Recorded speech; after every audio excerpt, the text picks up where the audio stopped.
Hello, everybody. Welcome back to the Hunter Base Podcast. What do Maverick Hunters do when they're not hunting Mavericks? They go back to the base and shoot the shit. I'm your host of the most, Zeromaster, and it's been a while. This podcast took a bit of a break. I had other projects to work on, but I'm back with two of my close friends. I have with me Doom TV. Oh, no. Yeah, go ahead. I didn't know. I was like, wait, does he say our name? It's been forever since I've done one of these. Yeah. Well, so that's Doom TV, and I also have with me Mr. Up here. Hey, what's up, guys? Doom, you're my fucking hero. I'm sorry, we do another podcast, and that's usually how it goes. I forgot your format. This is a different podcast from the Noisecast is its own beast. Which and the same animal at the same time. I'm so sorry. Man, I can't wait for that to come out. But yeah, I hope you guys are doing well. It's been a while since we've had you on here. What's up? Oh, now we're supposed to talk again. Okay. Things have been good. Surviving. Easiest way to say it. Yeah, that's pretty much wraps up what 2020 is in a nutshell. Just survive and regroup at the end of it. Essentially, yes. So, but yeah, we've all been doing stuff. But what we're really here to talk about is a big old recap, because Summer Game Fest is over. Yeah. And there's a lot to cover. So we're going to cover in this podcast the important topics that we cared about from June up until the middle of July. And then we're going to do a second episode eventually, probably in a few weeks to a month. I don't know, whatever ends up being scheduling, whatever, covering the rest of July and the rest of August. August is actually kind of light, so there's not a ton to talk about there, but whatever. It's just easier to do it that way. The history of Summer Game Fest is on no set schedule. Shut up. The one thing I want to say is, I liked that we had this as a different instead of E3, but holy fuck, there was almost too much stuff. Yeah. I already did that episode in May, and I'm like, holy crap, this is just May. This isn't anything else. How the hell are they going to do this for the next 3 months? And, well, they did it. August was kind of mild, though. They went hard, and I can't blame them, because, again, without the restrictions of what E3 was going to make them do, because, then you get time slots, and there's only... They literally had as much time as they wanted, so they could prepare whatever. Yeah. And I think it's good, but it's just, I don't know. The fact that there was more of them, too, I thought was interesting. It feels like a little bit of overkill, but I think it's good that there's been so much variation on what's coming out in video games that got showed off this year. Because a lot of the times with an E3, you don't get to see a lot of stuff, Exactly, yeah.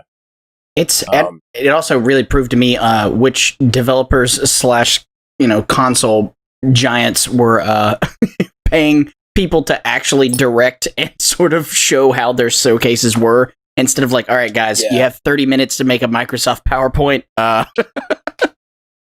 The production quality of some of these were kind of iffy. Yeah. Yeah, we're gonna just hop right into it with some of the stuff. But real quick beforehand, there's some stuff that was missed on the last two podcasts about this. Just real quick, Final Fantasy Crystal Chronicles came out 2 days ago. Yeah, we're recording this on August 29th, and I've been playing it. I've already streamed an episode of it on Thursday with my pals Canadian Jutsu and Starfield Gaming. The three knuckleheads, as they would like to be called from here on out. The three knuckleheads. I've kind of called it the Crystal Chrono Bros, but the Crystal Knuckleheads. Crystal Knuckleheads. It's like Sorry, go ahead. No. Let's just keep moving on. Well, I was just going to say, cover. We're going to do it every Thursday going forward, because Thursday is normally CJ's raid night in Final Fantasy XIV, but he's completed every single raid in the game, and there's nothing left for him to do till the new expansion comes out. So he's like, I got nothing to do for 6 to 7 months. Shout outs, though. That's impressive. I mean, he has maxed out every class. It's one of his favorite games. So I wish I had a game like that. But he's been playing it for years with a group of people. So of course, that's the thing, is it's the finding the group of people. Dude, PSO2, I play it literally all the time. And I have it. I've never played it. Downloaded it and was just like, okay, I got it. Thanks. Oh, fuck. Well, I mean, we could play that at some point, but yeah, no, he's like, literally, I have no Final Fantasy raid content to do for the next Thursday for the next 7 months. I am dedicated to playing this with you on stream every Thursday until we finish it. I'm like, oh, okay, because he grew up with that game, and I don't know if you guys know this, but like, him and I had been wanting to do like a multiplayer thing in that game for a long time. So we got the GameCube game, we got all the GameCube to GBA link cables and 4 GBAs, and then lacked the people to play it with. So we had all the stuff like 10 years after the original game came out. That was I didn't remember that was a GameCube game. I always thought that was the game that came out on the Wii. So I guess I get my facts wrong. There's a version on both. The Wii. Yeah, but this is the very first one, and you had to use the GameCube Game Boy Advance link cable and use Game Boy Advances if you wanted to play multiplayer. It was like Four Swords. It was kind of dumb. Yeah, but I thought Four Swords could play with just the GBA link cable. You can, but like, I mean, Four Swords Adventure on the GameCube. Oh, okay. Like, yeah, you have to use separate Game Boys for it. It's weird. It's cool. Early technology. But anyways, yeah, it's out now. It's multiplayer, like online multiplayer, and it has crossplay. Like just today, my friend Princess Yuki Rose, who was streaming it, she had the Switch version, and I was playing on the PS4 version, so we were able to play together. So yeah, every Thursday we're going to be doing that until we finish it. And also, my buddy Bill played the shit out of that game back in the day. So it's basically him and CJ are like the experts in it, and I'm like, haha, sword go burr. Because I played it back in the day, but I didn't play it nearly as intensely as they did, so it is what it is. But yeah, that came out. And then also, real quick, they shadow dropped Serious Sam, and man, I totally forgot about it. Serious Sam 4. I want to play that. We'll get more into that later, because within, I think, June, July, they showed like a gameplay trailer as well. Mm-hmm. So we'll get into that soon. But jumping right into the first thing, there's a lot of Nintendo. Yeah, so first thing we're going to talk about is both Pokemon Presents conferences. There was one there's one early June, and then there was one late June, and there's some interesting stuff to talk about. The early June one is the one that's actually more has more interesting stuff. The first thing is they showed off some more information of the expansion pass for Isle of Armor, but that's obviously out now. So if you want to get more information on that, it's out. You can play it. Probably the biggest thing, though, that I want to talk about, and I think we all might have something to say about, is new Pokemon Snap. I have several questions. Yes. Yeah, they finally announced a new Pokemon Snap game, and it's literally just called New Pokemon Snap. Well, they could have found a more creative name. Oh, I'm sure they could have, but this is Nintendo. This is the company that made the new 3DS. True. Sometimes just slapping new on something doesn't exactly make it better. So I'm just going to go ahead and go first and say, from what they showed, they didn't show much, obviously, because it's still in development. They just announced that it is in development. So, I mean, we're probably not going to get to see this till at least next year, maybe not till 2022, I assume. So we're not going to get to see it anytime soon. But the fact that they have said finally, yes, a new Pokemon Snap game is coming after all this time, after people were like, why not just make a Wii U Pokemon Snap game? You made the Wii U have that gamepad. Why not use it for something? But apparently that wasn't enough for them. So anyways, finally happening, new Pokemon Snap. And it looks like there's going to be way more Pokemon, because I think the original one only had like 60-something in it. Yeah, there wasn't a lot. And a lot of stuff got nixed out of the original. Yeah, I'm assuming it's not going to have every single Pokemon, but it's going to have a lot more than the previous games did. And honestly, like, I know the rule is no gameplay, no hype, but honestly, this is one of those things that's like, the fact that they announced it is hype enough. Yeah. So my question is this, like, just based off of what limited knowledge we have, and keep in mind, I didn't have an N64, so I never really got a lot of time with the original Snap. Wasn't the original Snap a what's the word I'm looking for? Like, rail-driven game where you just took photos, but like you couldn't really control what you were doing? It's like the tamest rail shooter you'll ever play. Yeah, it's technically a rail shooter, but so is the new one like that too, or is this going to be more like allow you to move. I think they're going to be doing the same thing, honestly. It's going to be a rail shooter, but they're probably just going to expand on it. Like, in the original game, you could throw, like food and, like, I forget what they're called, pester balls, I think? Yep, pester balls and apples and shit. Yeah, I feel like they're going to expand that now that we have things like poffins and, like, you know, maybe there'll be certain foods that Pokemon like that you can throw to them. You know, maybe Pokedex usage. Pokemon. Sorry, what was that? That was like Pokedex usage, maybe. Yeah, a little better Pokedex. Because, I mean, in the original game, Professor Oak would, like, look at all your photos, and he would decide which is the best ones, even if it was really shitty. Yeah. So, like, oftentimes I would take photos of things, and I'd be like, this photo's way better, but he liked this one, so I have to pick this one. Yeah. Like, my biggest thing about that is just, like, I feel like, especially, like, I doubt they're going to try to push graphical boundaries by any means on the Switch for this game.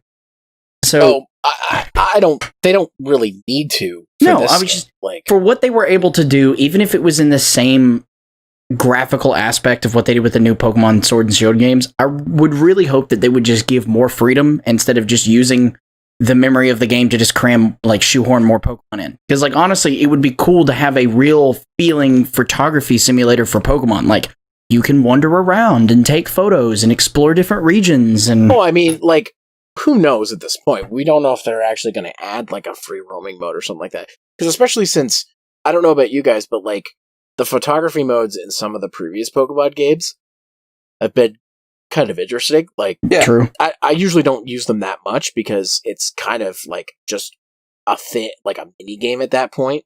True. Within the Pokemon games, like, especially the 7th gen one. But, like, they added stuff like faux social media integration and stuff like that. Like, I'm sure we're going to get stuff like that probably in there where, like, it's not just Professor Oak judging your photos, and it's not, like, you're not always on rails. Like, I mean, one thing I'd like to see is I'd like to see the ability to go underwater. That would be nice. That would be really cool because water Pokemon, like, kind of got fucked in the first game because you really couldn't do much with them other than have them poke out of water. You had some, like, in the river level that would jump out and, like, a couple and they'd be on the beach and shit, but, like, it'd be nice to go underwater and get some nice shots like that. Well, I mean, especially if you could do things like scuba. You know, you take your character, you go underwater, you're taking underwater photos. Or that is a thing that you can do. And have a Gyarados literally attack the front of the ship and take a photo of it. It'd be hype. What I'm thinking more of is, you guys know those ball things that were in Jurassic World? Yeah. Something like that, but go underwater with monkey ball, but underwater. No.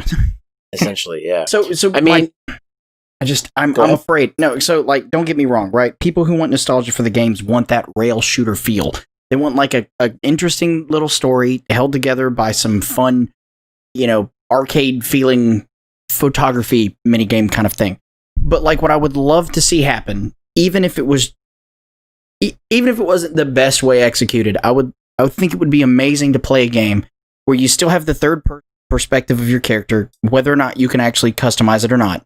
But you free roam these areas with various types of wildlife and stuff, even if it's level loading, and you get the zoom in feature, and they would use the motion controls of the Switch as the camera. So, like, you'd get to feel like, oh, okay, I'm in a place to take the photo. Here we go. We're taking the photo now. Like, yeah, I'm afraid of a game that's just like, here's the joysticks. Okay, I'm kind of moving around. Like, there's also kind of a third level that I haven't heard get brought up yet, and that Pokemon Go is a thing.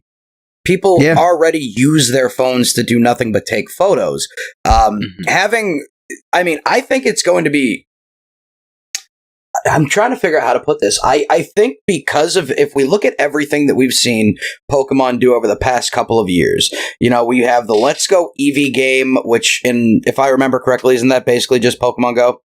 But essentially, it's the first generation Pokemon with Pokemon Go catching mechanics. So, with that, the advent of actual Pokemon Go and the fact that we have a Switch now, Switches have built-in gyroscopes, correct? Yep. Yeah. So, I wouldn't mind seeing a classic rail shooter idea with some free roam.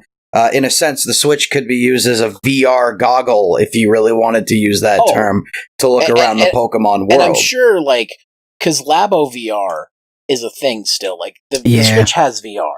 And it's kind of limited right now. Like, it works in a few games like Smash and Mario and stuff. And I'm sure they're thinking of stuff like that. And with the gyroscope, that brings up another point.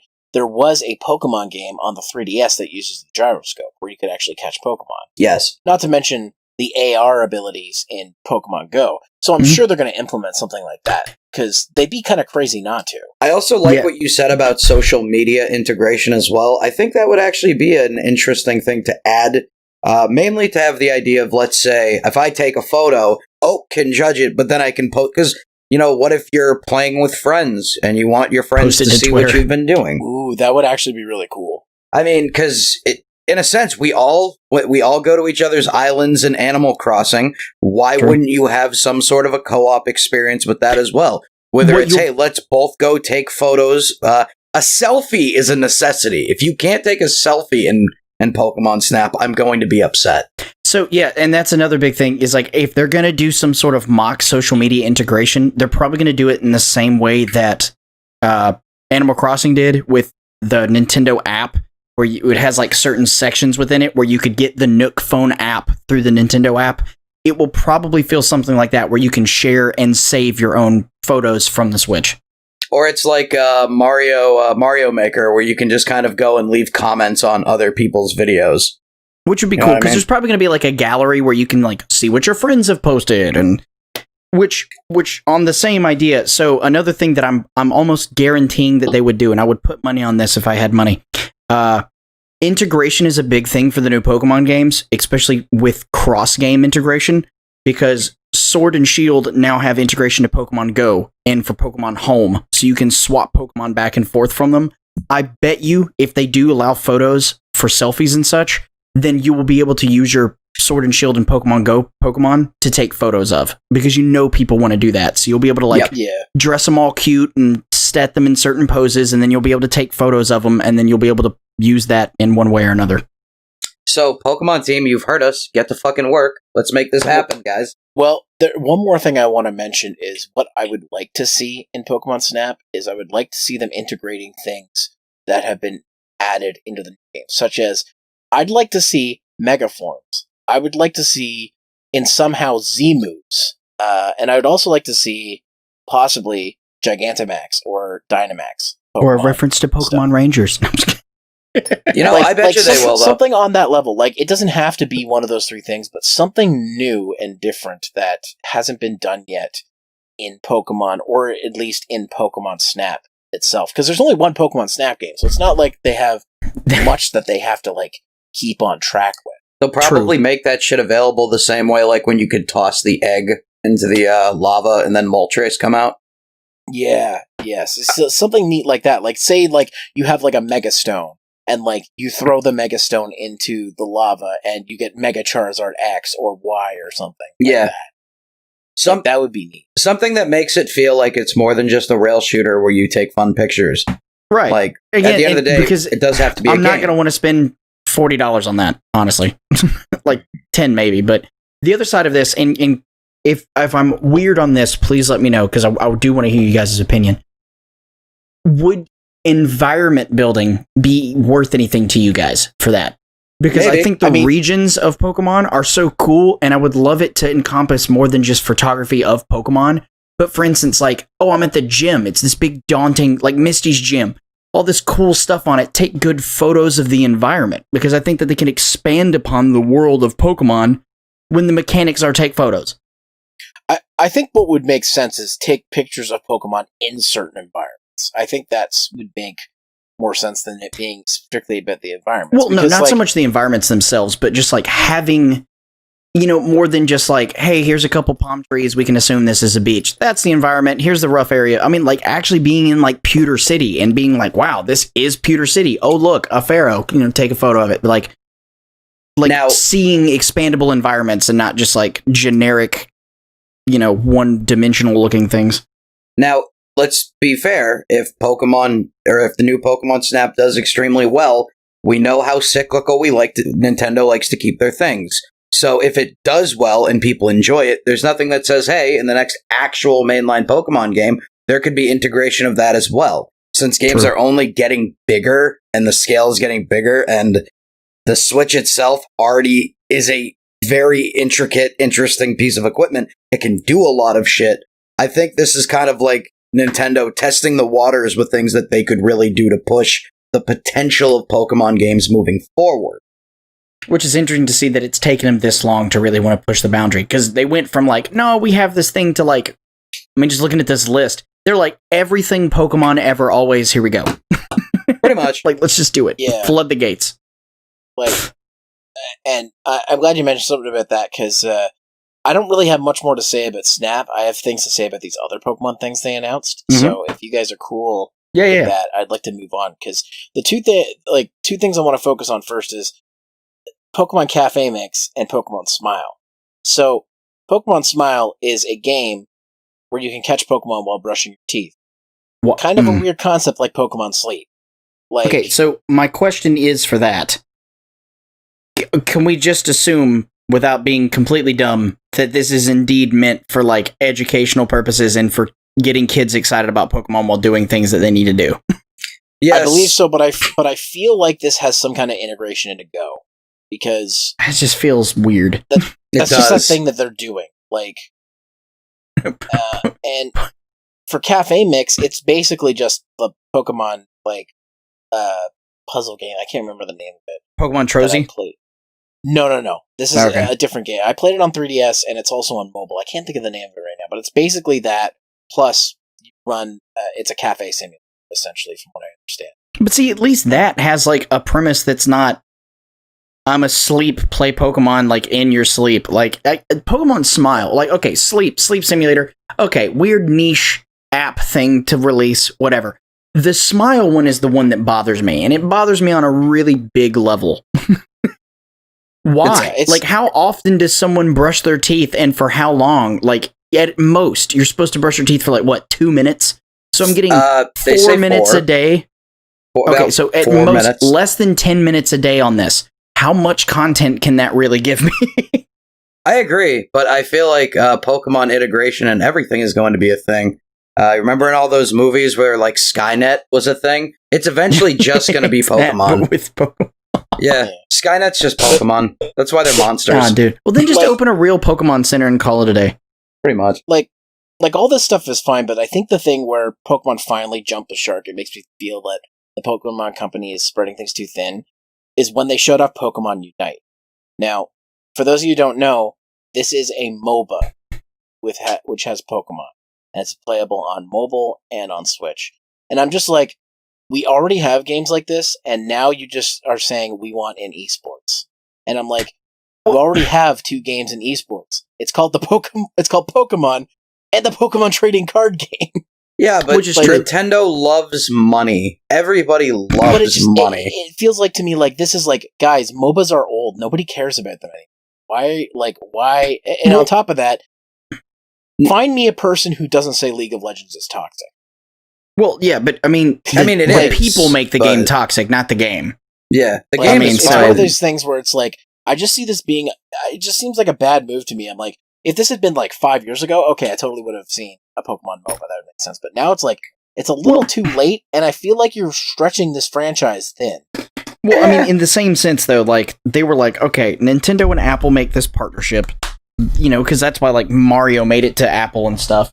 And they're like, okay, the next obvious step for large franchises outside of, like, Legend of Zelda would be Pokemon. So, yeah, of course they're going to start looking for interesting titles that they could port to mobile. Pokemon Go did well for both, all versions of phones.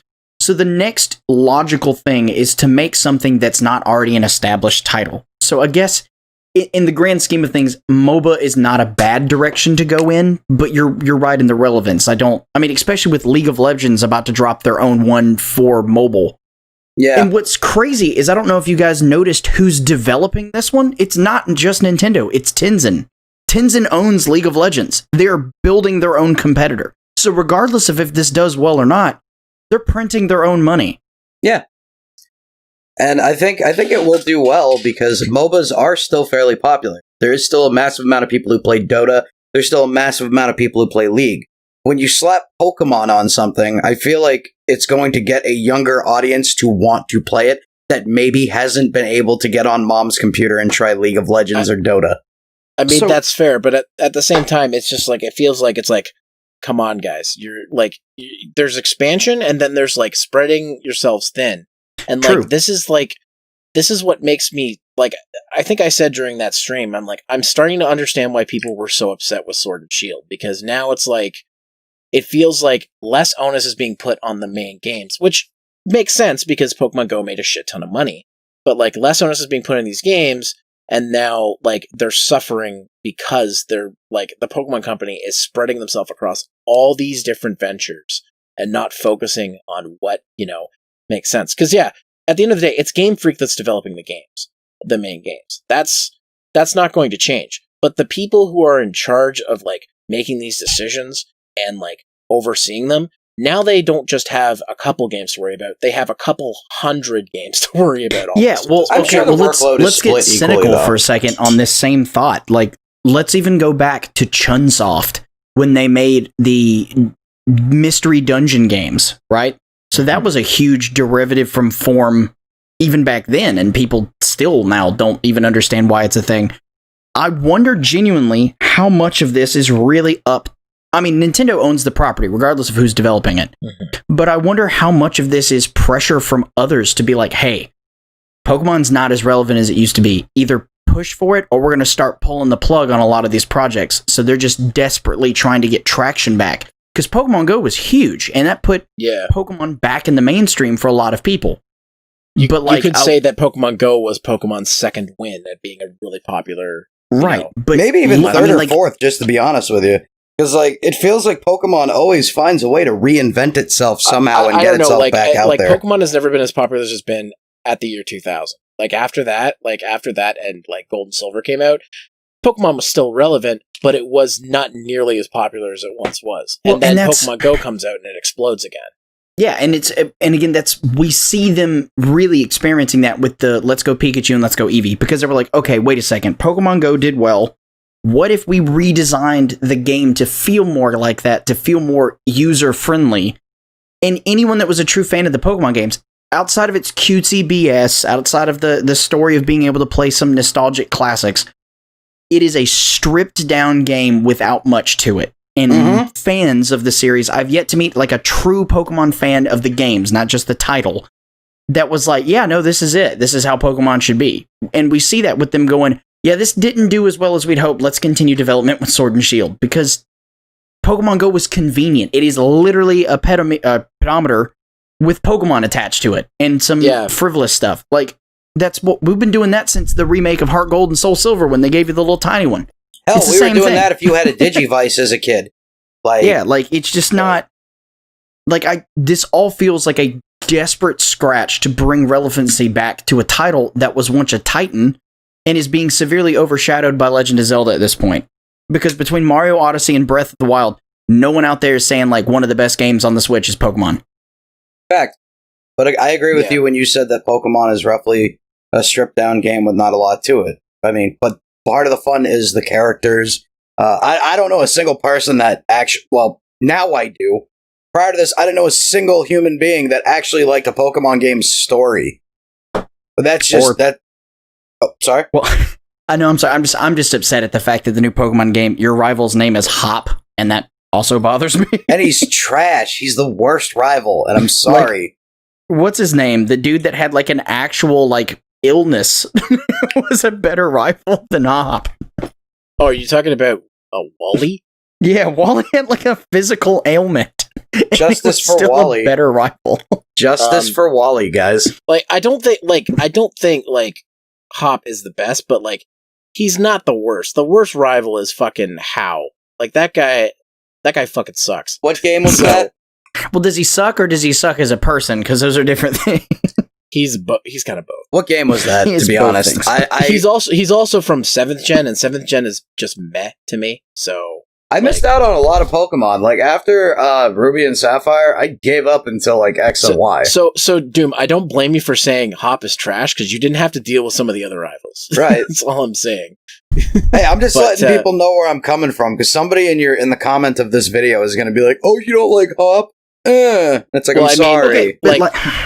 Like, just on Hop real quick. I don't want to spend too much time in it, but like just me and Kirby and other people have made cases for why we think Hop is a great character, and I see why I don't think he is.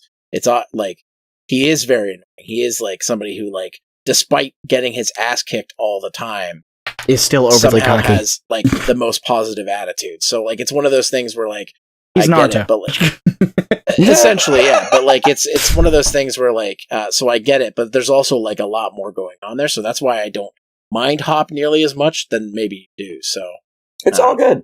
Whatever you like is what you like. This, I don't know. Like, I know it sounds like I'm complaining a lot because it's like, oh, Pokemon's going the League of Legends route, but it's like, again, like it just.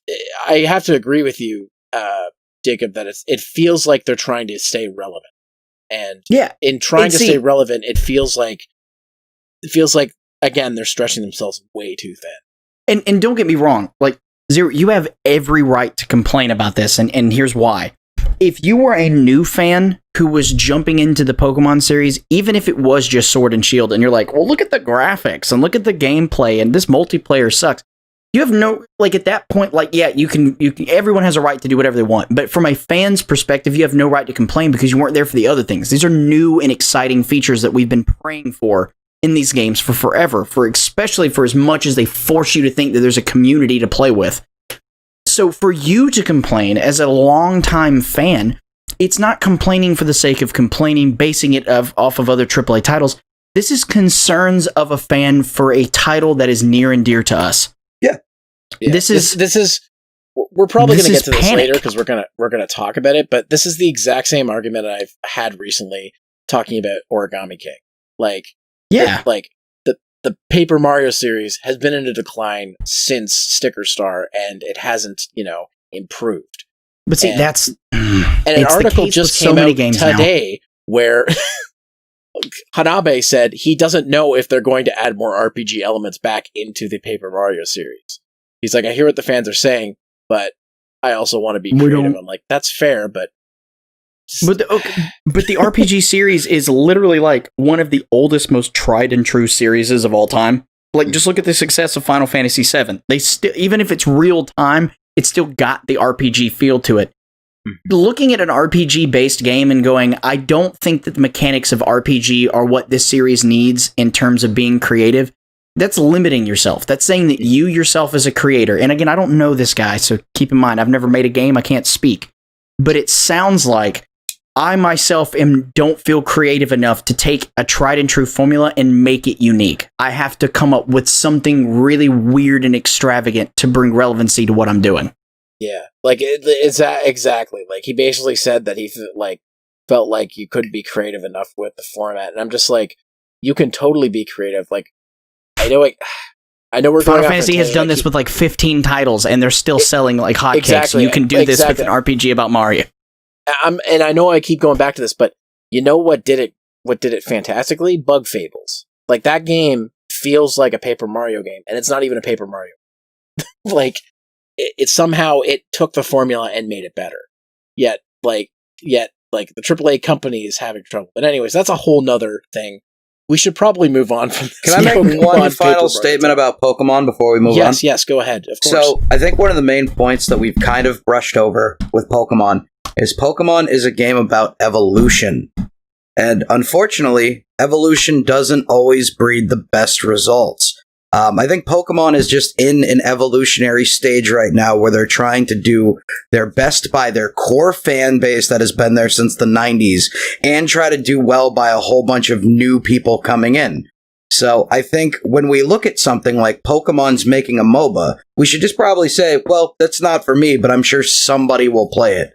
And I guess so. And I guess it is, when you look at it that way, it is a way to get new fans in. Maybe there's a bunch of people who, didn't grow up with Pokemon, and they're really into League, and now they're going to play this new Pokemon game because it's made by the League. And how many kids do you know that got into Pokemon because of Pokemon Go? I knew so many people that had never even played a game. Because you have to assume there's entire generations of people who didn't know who Sonic the Hedgehog was before the movie came out, because they just weren't there for that. One of my bosses at one of my old jobs, who's almost the age of my parents, was playing Pokemon Go and was asking me to trade them Pokemon. And I'm like, so if it's getting those kind of people in, I guess, like, I understand why they're trying to go for as many markets as they can. Well, it's the same thing with this hype of the Avatar: The Last Airbender being on Netflix now, and Korra. It's the same thing. people had no idea these series have existed because they're more than a few years old. And now that they've been put back out in the series being Pokemon Go, it's revitalizing people who may have never even known that this stuff existed, which is crazy to me to think, but it's not impossible. And then also, Zero, I do appreciate the fact that you are giving input because, like Jacob said, you're a longtime fan of the game.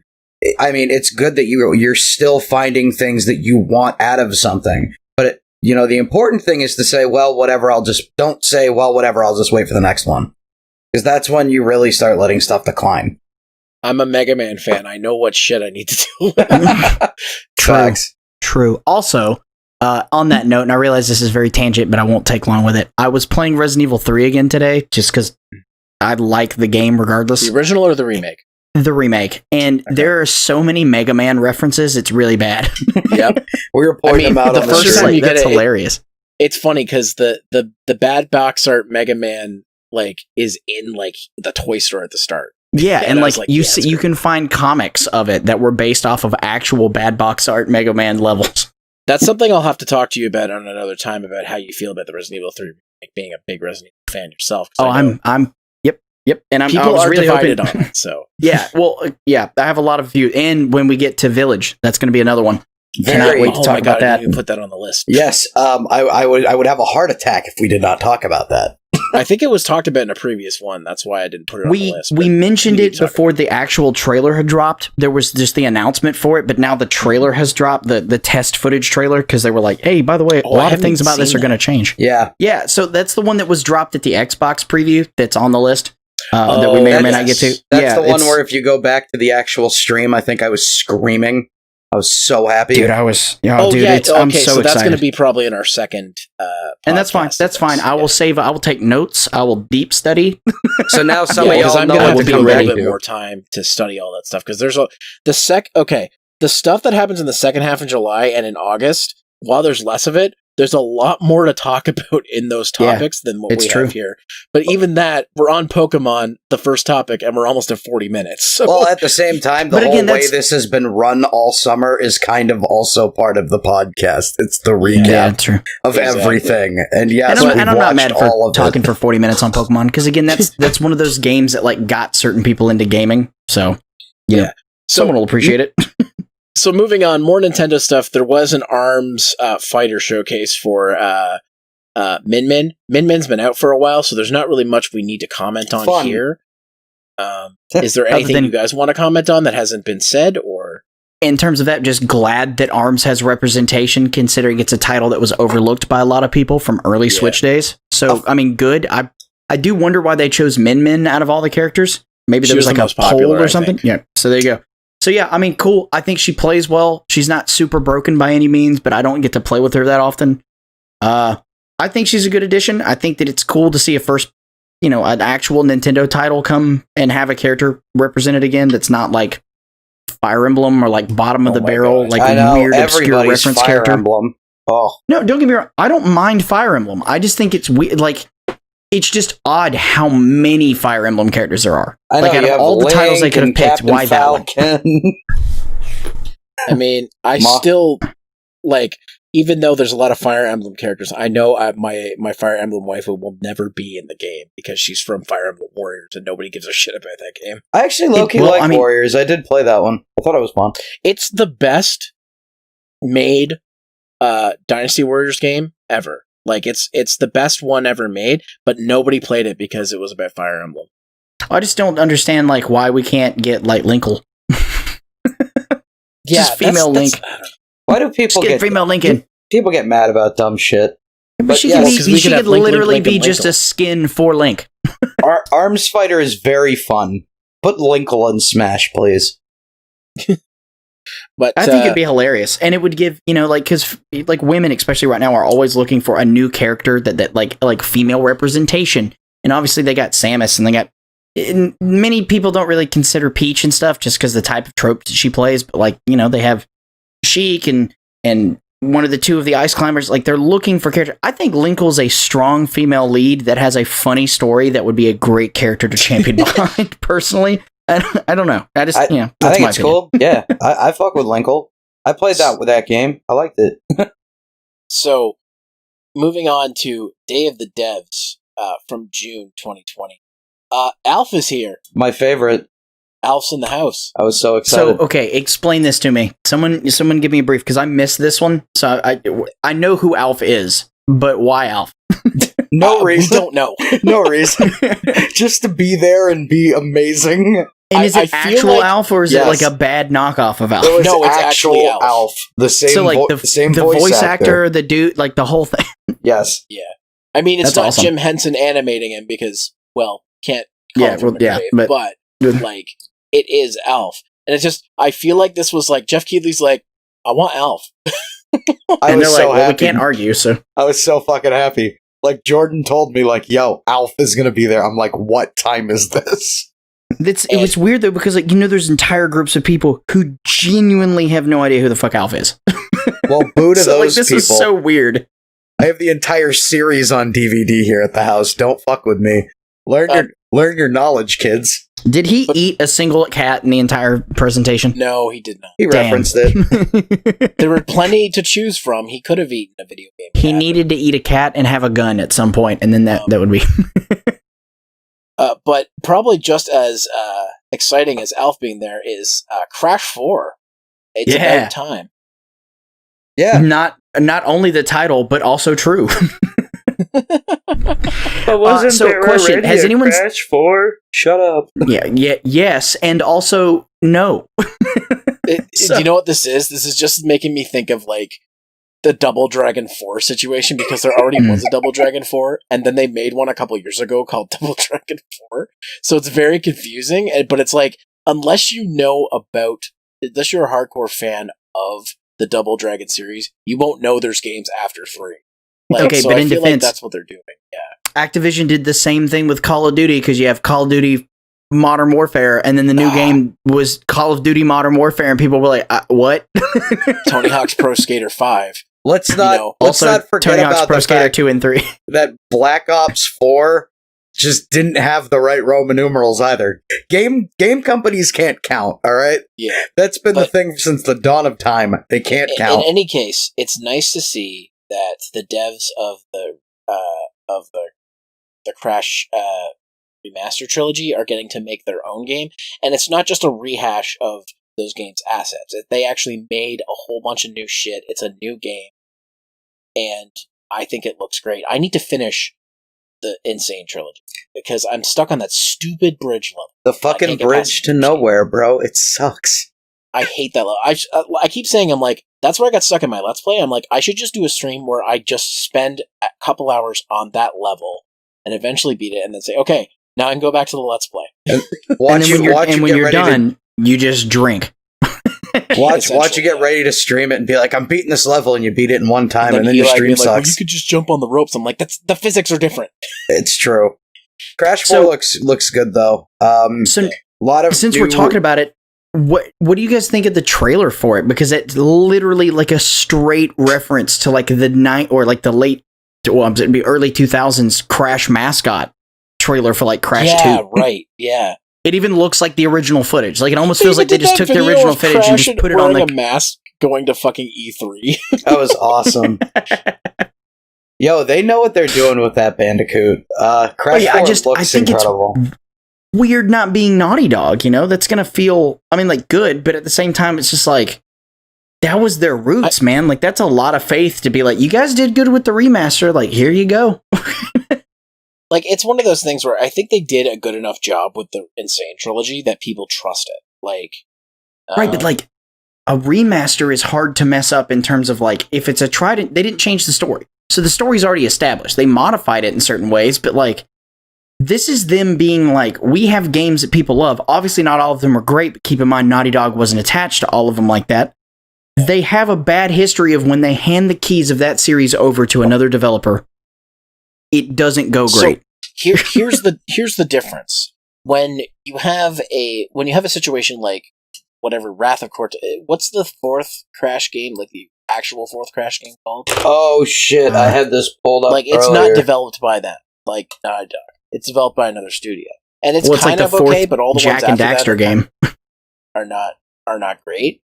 But like, here's the thing that I look at it like Toys for Bob and Vicarious Visions not only they weren't just like remastering a PlayStation 1 game, they had to like sit there and figure out the physics and recreate that to work in a new engine.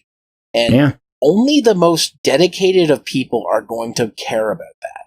So that's why I'm okay with them making a Crash 4, because they gave enough of a shit to make it feel like the old games. So, no, and that's true. No, completely agree with you 100%. Here's a very fun fact. Crash Bandicoot 4 Wrath of Cortex, the original, was a Traveler's Tale game. Yeah, Traveler's Tales make great games too, but like I feel like they were on crunch for that one. Didn't Traveler's Tale also make the Spyro Lego games for the past 2 decades? Yeah.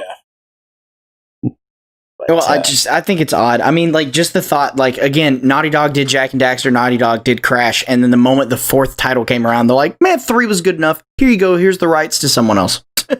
And then that one tanks, and then there goes the series.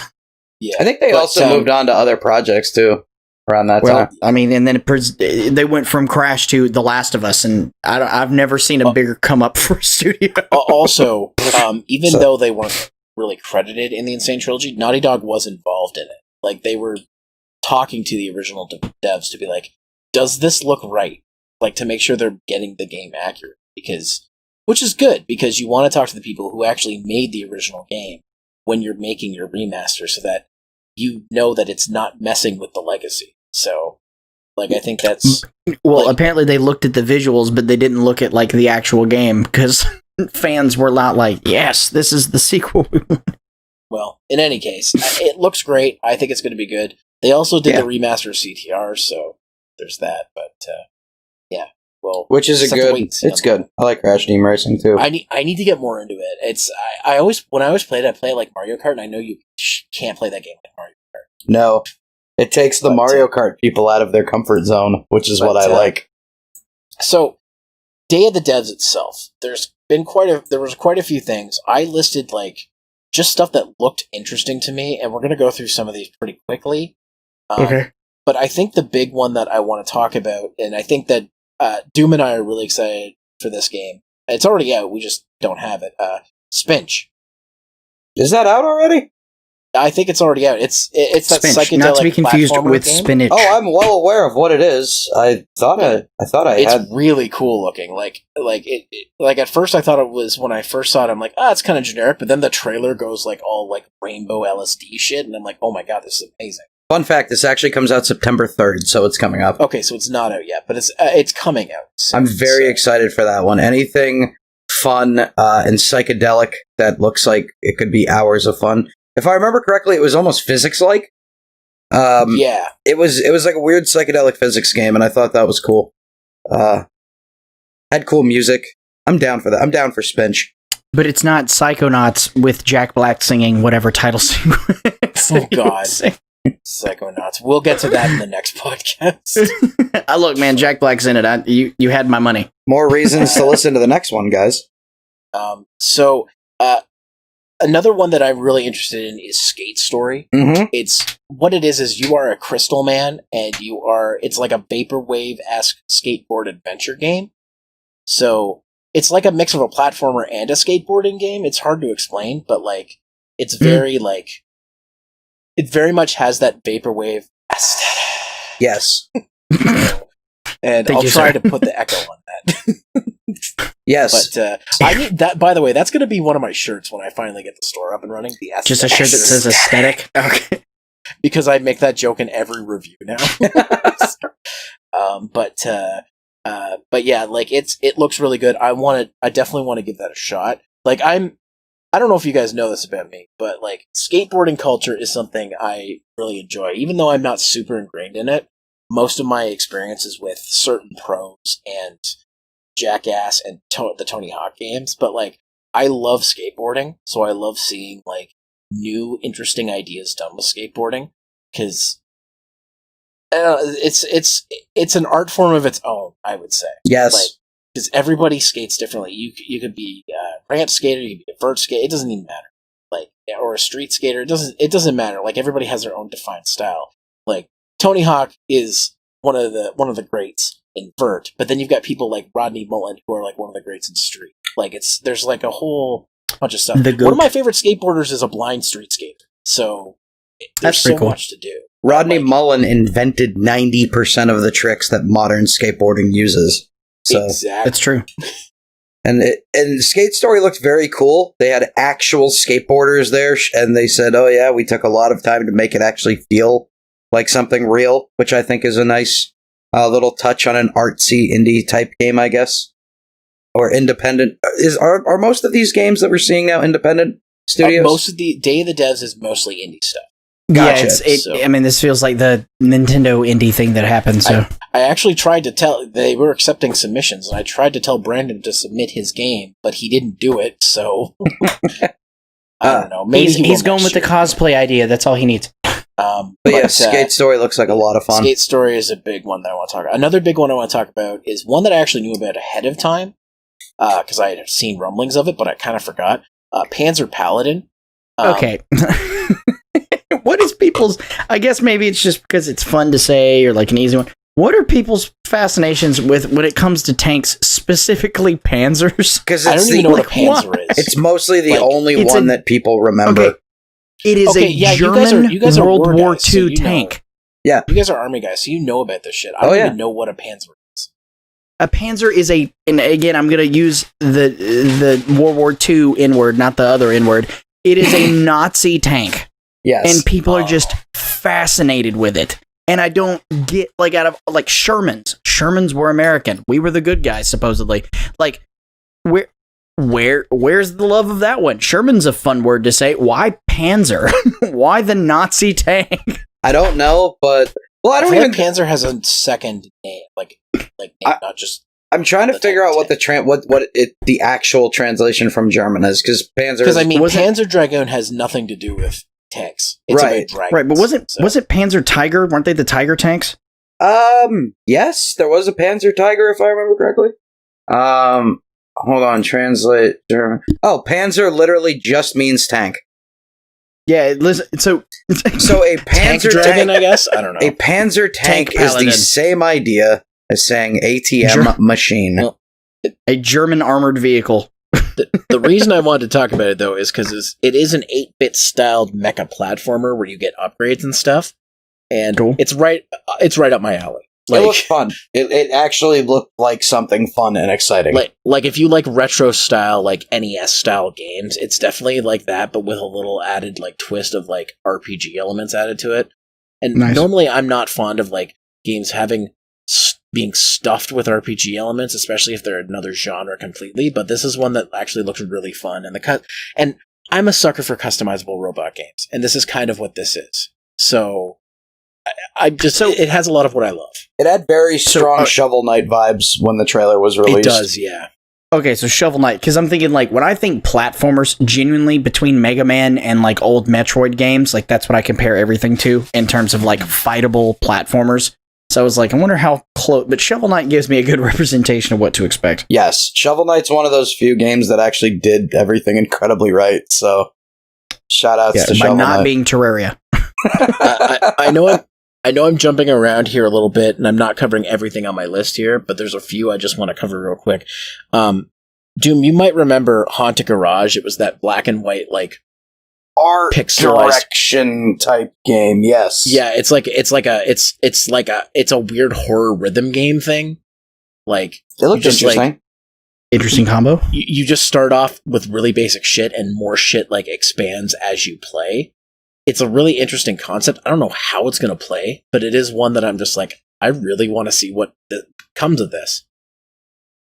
It was like another, like, for starters, the last couple of games that they showed off, a lot of them were dark, ambient, art direction style games. Haunted Garage. Eternal Cylinder was kind of cool. I remember liking that one.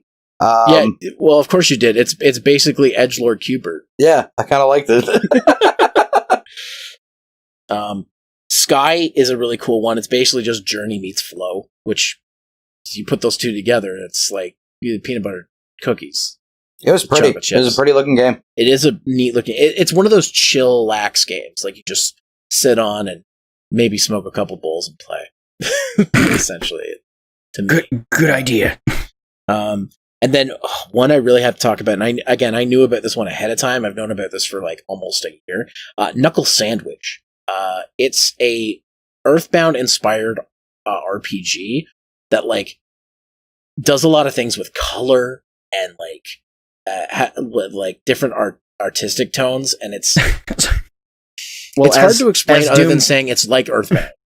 So, as Doom has straight up pointed out, people are already upset that Mother 3 hasn't been announced yet, so I guess somebody just had to make it themselves. And honestly, this was the conference I watched where even though I didn't realize like I didn't even say I'd probably play a lot of these games, this was probably out of all the indie titles out there, like the conference, had the most interesting looking shit. And Knuckle Sandwich looked great. It has a very interesting art style, and it's one of those games where it's like, and it's going for the same vibe as Earthbound, like it's got like a rhythm-based like RPG mechanic where you like hit enemies to the music and stuff. It's essentially like a spiritual successor to like Mother 3, essentially. So, like if you like those type of games, like weird, artsy, retro futuristic RPGs, then this is one that I've definitely been keeping my eye on for a while. Like I said, I knew about it way before this. Like I follow the developers stuff on Twitter and all that, so I follow a lot of devs on Twitter now. So because a lot of them sometimes we message back and forth to see if they want me to cover their game or stream it. So that's something I've been doing more and more, and this is one I've been paying attention to for a while. But yeah, the last one I really care to talk about from the Day of the Devs from June was Sea of Stars. That's the creators of The Messenger. I don't know if you guys know about The Messenger, that ninja game that came out. They're making their own Chrono Trigger style RPG, and it actually looks like Chrono Trigger. So I was going to say, when you say Chrono Trigger style, keep in mind, Chrono Trigger is a classic. I mean, like, genuinely, it's another Akira Toriyama written off, creators of Dragon Quest. Huge fan of those. When you say Chrono Trigger style game, outside of visuals, is there like any key mechanics that sort of like borrow from ideas or anything coming with this one? It's the mechanics that it's really similar to. So, like, there's another game, I can't remember the name of it right now, but it does the same kind of thing like Chrono Trigger, is inspired by it, with its combat and its gameplay style. And this is kind of the same thing. Like, it's basically like, again, a spiritual successor to Chrono Trigger. So, like, if also, isn't there already another game called Sea of Stars? No, there could be. I'm not sure.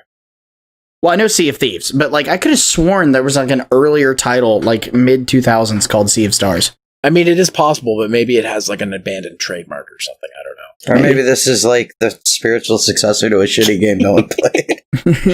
Exactly. Like Until Dawn, and it's original.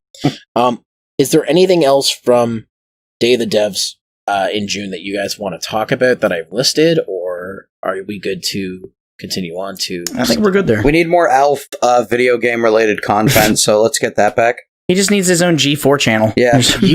Okay. Have you played Alf on NES? Of course, you know I haven't. Well, that's a game we're gonna have to play together if you ever come over my way. If you can set it up on Parsec, I'll give it a try. Oh fuck, we should do that. So the longest stream I ever did was my reaction to New Game Plus Expo. And it was only long because I was generally curious and was too lazy to stop.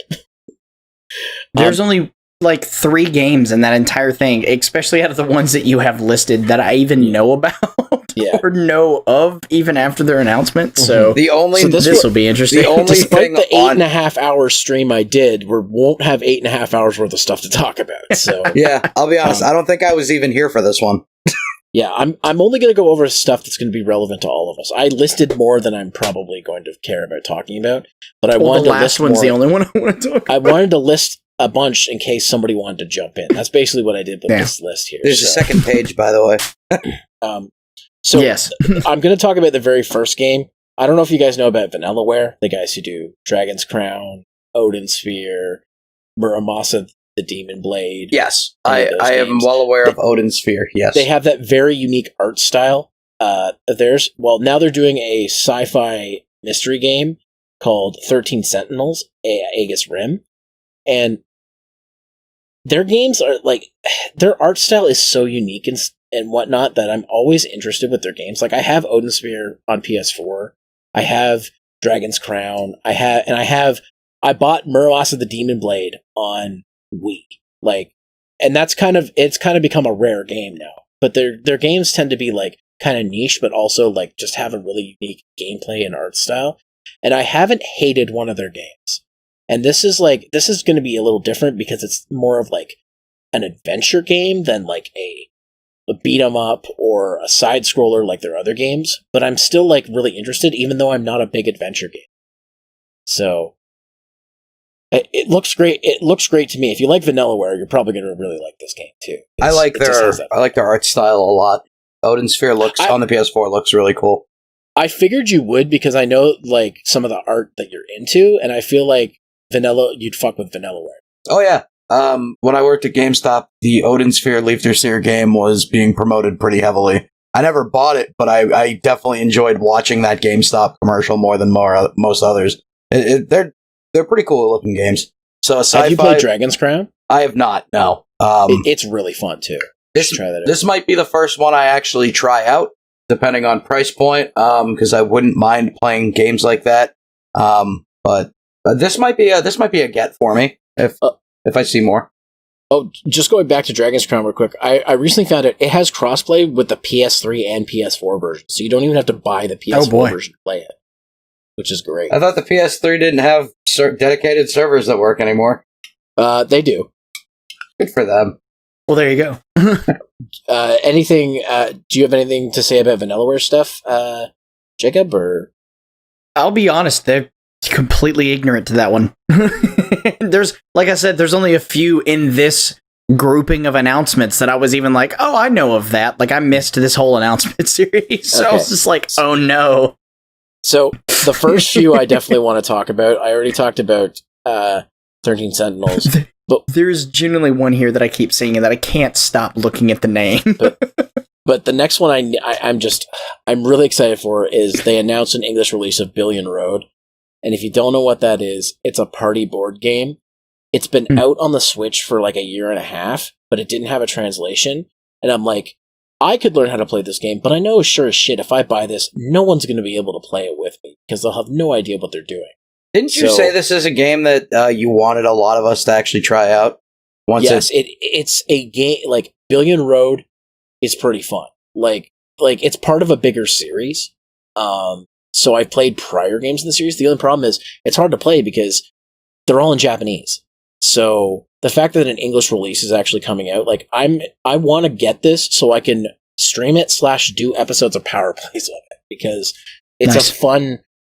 I love weird board party games that are on console. Like I love Fortune Street. Like I've recorded. Isn't that the one with like the Dragon Quest / Mario mashup? Exactly. Well, it's so weird, but I love it. And then the sequel on PS4, which is Final Fantasy and Dragon Quest. Like I love those games, and it's literally Monopoly and Mario Party. Put them together, you get Fortune Street, and that sounds like a terrible combination. But when you play it, it gets really competitive and it's fun.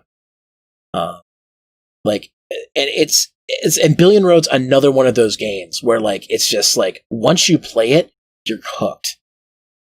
And yeah, it is out now. So, but when they announced it, when they did this live stream, it was an announcement that it's coming. So this is some great timing to say, hey guys, go check out Billion Road. It's available on Steam and consoles.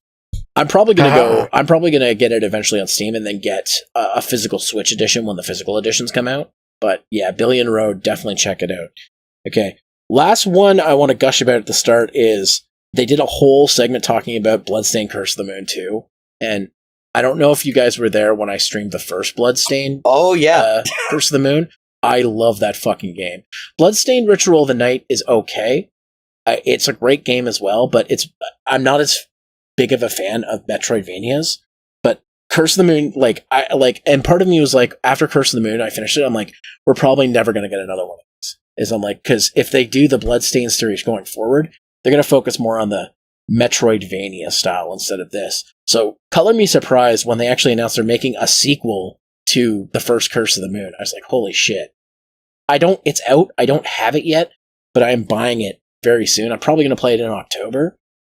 Nice. I'm just very happy because I was a huge fan of the first one. I did a review on it. It made my top games of the year video. Like, I love Curse of the Moon. So I was very excited to see that they made a sequel. And they added like 4 more characters. Like, it's insane all the shit they added to it. I'm like, holy crap. Like, fuck, I gotta play this game. If you like Castlevania, check out Curse of the Moon too. Hell yeah. Yeah. Facts. Big facts. All right. Sorry, I kind of took that one over, but I just had No, to. you're fine. Can I talk about the No, elephant in the room? Talk about what, sorry? What the fuck is cat girl without salad? Thank you. I've been staring at that for like 10 I've minutes. been so confused by that one. I know you said that name alone. the little note you put is multi-genre cute 'em up, and I know what a cute 'em up is. So you don't know what a cute 'em up I is? do know what a cute 'em up is, but what?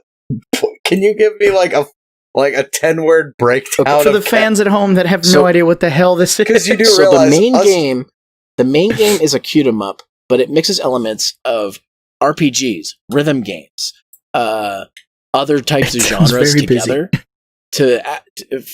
like each different level's like a different genre added on to being already a cute 'em up.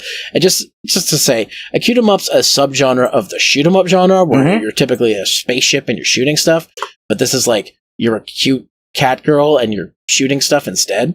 Okay, so I am now looking up what this game looks like, and I actually low-key kind of like this. Am I just upset that I don't have a salad as a cat girl? Is that the whole point of the game? I don't understand the name, but it's like like Freedom Finger, but it's cutesy. That's basically the easiest way I can say it. Because you know Doom, how in Freedom Finger, like you did stuff with the music. It's kind of like that. Yeah, it was. It's a weird rhythm game that all you have to do is survive long enough for the music to end. And my friend Arcada QT, she has a game on Steam that she streams. That's kind of the same idea. It's kind of a rhythm game shoot 'em up, but it's or rhythm game cute 'em up, but it's a little different than this. It's more on rails and whatnot. This is more going to be like your typical like shoot 'em up. Think like Gradius or Parodius, for example. Just with probably less sex because Parodius is like. So wait a second, are we thinking more bullet hell style, or is this more like an actual like? I mean, I'm not sure. Like, I don't know if it's going to be a bullet hell game. It seems more like it's going to be like I said, like a Gradius or like a R-Type or something like that, where it's just a space shooter that happens to have other elements added to it. And Kiki's Delivery Service, but more angry and with less salad. Yes, you could say that. Yeah, I don't know why there's no salad. And Zero, for the remainder of the video, please put the little squid guy from the cat girl without salad amuse Bosch thing that I've posted. Please replace my picture with that for the remainder of this. Thank you. And for all out time, that squid thing is now doomed. No, just for the remainder of this video. I'll make sure it changes for the next one. Fuck, god damn it. Yeah, I could do that. So but yeah, Cat Girl Without Salad is one that I put on there that I was just like, the name alone is great, but then when you see what the game is, it's like, what is this? I might load. It looks like it's from the developmental team of Hi Puffy Amiyumi. I would low-key, I low-key want to buy this. It's on the Nintendo Switch and on Windows. I don't know where it is on Windows, but I kind of low-key want this. Okay, I'm gonna skip over a few because, guys, we have to talk about Fight Crab. I was about to say... Thank you. I have been so excited for Fight Crab. Every time I see that, I just think of that song. It's out. I don't have it yet, and I don't know why. It's been on PC for a little bit, like as a cheap Steam game, and then now all of a sudden it's on the Switch. Yeah, like, I want that Switch I don't version. know why I don't have it, but I will be getting it soon, and we will be playing it on stream because I told people I would. So. It's going to be Fight Crab is a game where you're a crab and you use weapons. Yeah, against other crabs and crustaceans. Like, do you guys remember just regular crabs? Do you remember that GIF of the crab holding the knife and coming into the kid? Zero, put that right here so people know what I'm talking about. Like, it's the game. It's literally that. And like, what's great is like, there's like a story mode. It genuinely like, okay, so like player versus computer mode is absolutely a thing. Because I've seen the Steam version of this game played. It feels like, and this is going to sound stupid, the PvP style of the game feels more like those old Armored Core games. Like, instead of a mech, you're a crab. I love that. But then when you play story mode, it feels like Ace Combat because of the way that they do things. Like, you have like a heads-up display, and there's like team other crabs and shrimp and stuff that are like in formations with you. Bro, you can be a crab and hold Thor's hammer and kill people. Yeah. You know what else is really funny too? Is shortly after this like got announced and whatnot, there was another game. I think it's called Crab Champions. That's like a battle royale crab game of the same idea. For some reason, this year is just obsessed with crabs. The year of the crab. Because it's what we've all had to do. We've become crabby butt munches in order to survive. I'm a lot of people are actually getting crabs. I'm guess. okay I with don't know. Crab Champion too, though. Crab Champion. Crab. This is so full disclosure because we are going to talk about another very silly game very soon. But this has been the year of like, silly games are becoming like the big thing. Well, yeah, we need humor. Like, honestly, or we're all gonna die. Yes. But dude, I'm telling you, Crabplosion is the unofficial soundtrack of 2020. I hope it's in the because of game. Fight Crab. I hope it's in the game. If not, I'm making that a mod. Yeah. I will learn to mod just for that. Fight Crab, put that in the game. I will pay you to do it for the rights. Like, one thing that I'm really excited, and I think this is out now. If it's not, it will be out. A collection. Neo Geo Pocket Color Collection.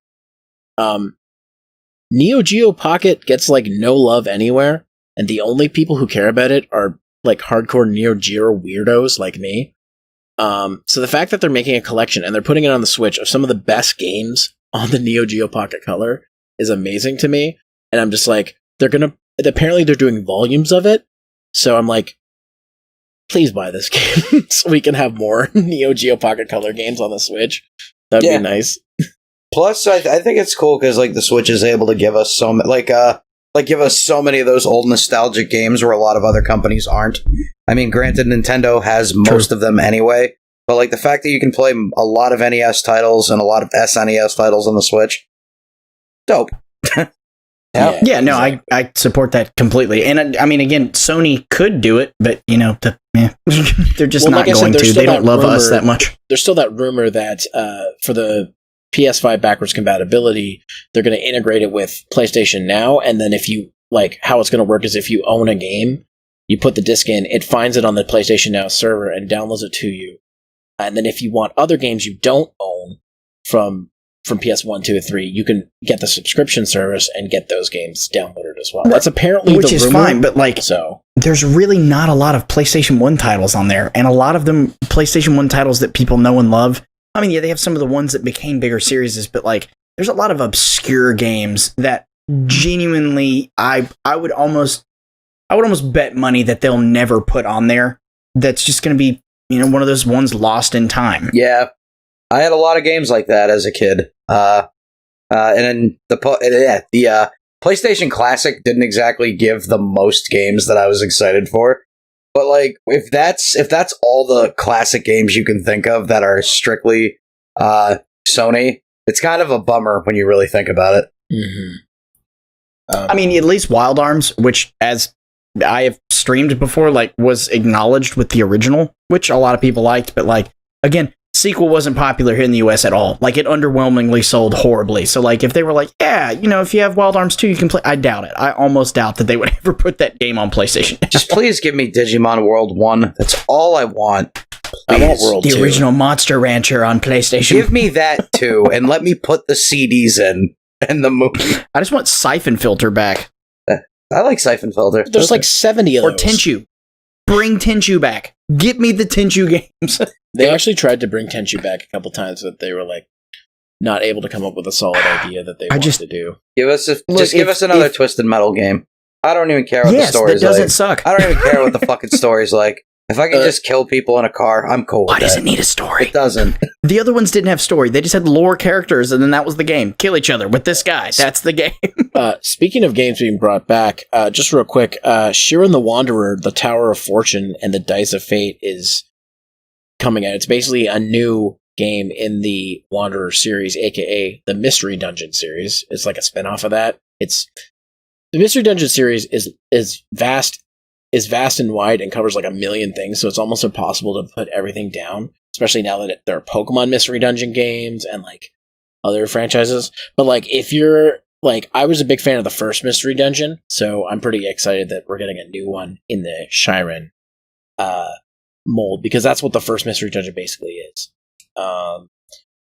And one that I'm kind of curious about, but I think I remember when we saw it, Doom, you had something to say about it, Vitamin Connection. I don't remember being there for this one. Hold on. Refresh my memory. Which one was Vitamin Connection? It's WayForward's like weird 2D puzzle game where you're these two little dudes and like you're trying to take out like germs and viruses. Yeah, I was not here for this, but I low-key like this. Because it reminds me... I thought you were. Somebody was really excited about it in my chat, and I was like, oh, that's kind of neat. It reminds me of that Snipper Clipper game that's on the Switch. Yes, I think I remember you... Actually, I think I remember you or someone saying that. Like, yeah, it reminds them of Snipper Clips. I definitely was not here for this one, but just looking at this and seeing, like, the quick little bits of gameplay I'm looking at, what's in this trailer, I actually would probably pick this up. Because again, sometimes cutesy little fun games are great. It's weird they're putting this out in the middle of a national pandemic, but that's fine. Maybe more people will learn to wash their fucking hands. Guys, listen, Resident Evil 3 Remake came out during a national pandemic, okay? And it's all about people getting a virus and becoming zombies. So. And we eat that shit up every time, and no one learns. It's just weird seeing it cutesy in Nintendo. Also, this looks like the Hi Puffy Amayumi game, if anything. Yeah, it definitely does. There will always be a reference to Hi Puffy Amayumi forever and ever, amen. It's one of the best shows. And I know it's... Oh my god, you're right, yes. I know it's not on here, and because it has nothing to do with this, but I need to get my hands on the new Mr. Driller, because I love Mr. Driller. Just if we're talking about cutesy, like, flashy color, like, games. Like, I have the first two, and the new one that came out is on Switch, and I don't know why I don't have it yet. Oh, I remember Mr. Driller now. Oh my god, I love this little asshole. I actually, before the Wii shop closed, I bought the second one and put it on my Wii U. So, Mr. Driller W, I think it's called. So, yeah, there's a new one, and they added... they put Dig Dug in it, because Dig Dug is Mr. Driller's dad. Excellent. Oh, really? Excellent. Yeah. And let's get Simone from Gurren Lagann as well in there. Oh my god, could you imagine? Come on, Japan. Quit being pussies about this. Do it. We'll love you. But that's basically all I have to say about NGPX. Is there anything you guys want to add before we end off? Yes, there was one that I wanted to mention before we moved on, if it's okay with you guys. Sure. Just because I think it's an interesting take on something that's been pretty established for a while, and that's Catherine Full Body. Yes, yeah. I want to mention this because out of all the things that they could have done, because it's not really remastered, like they've updated the graphics from the PS3, obviously, and now it's on the Switch.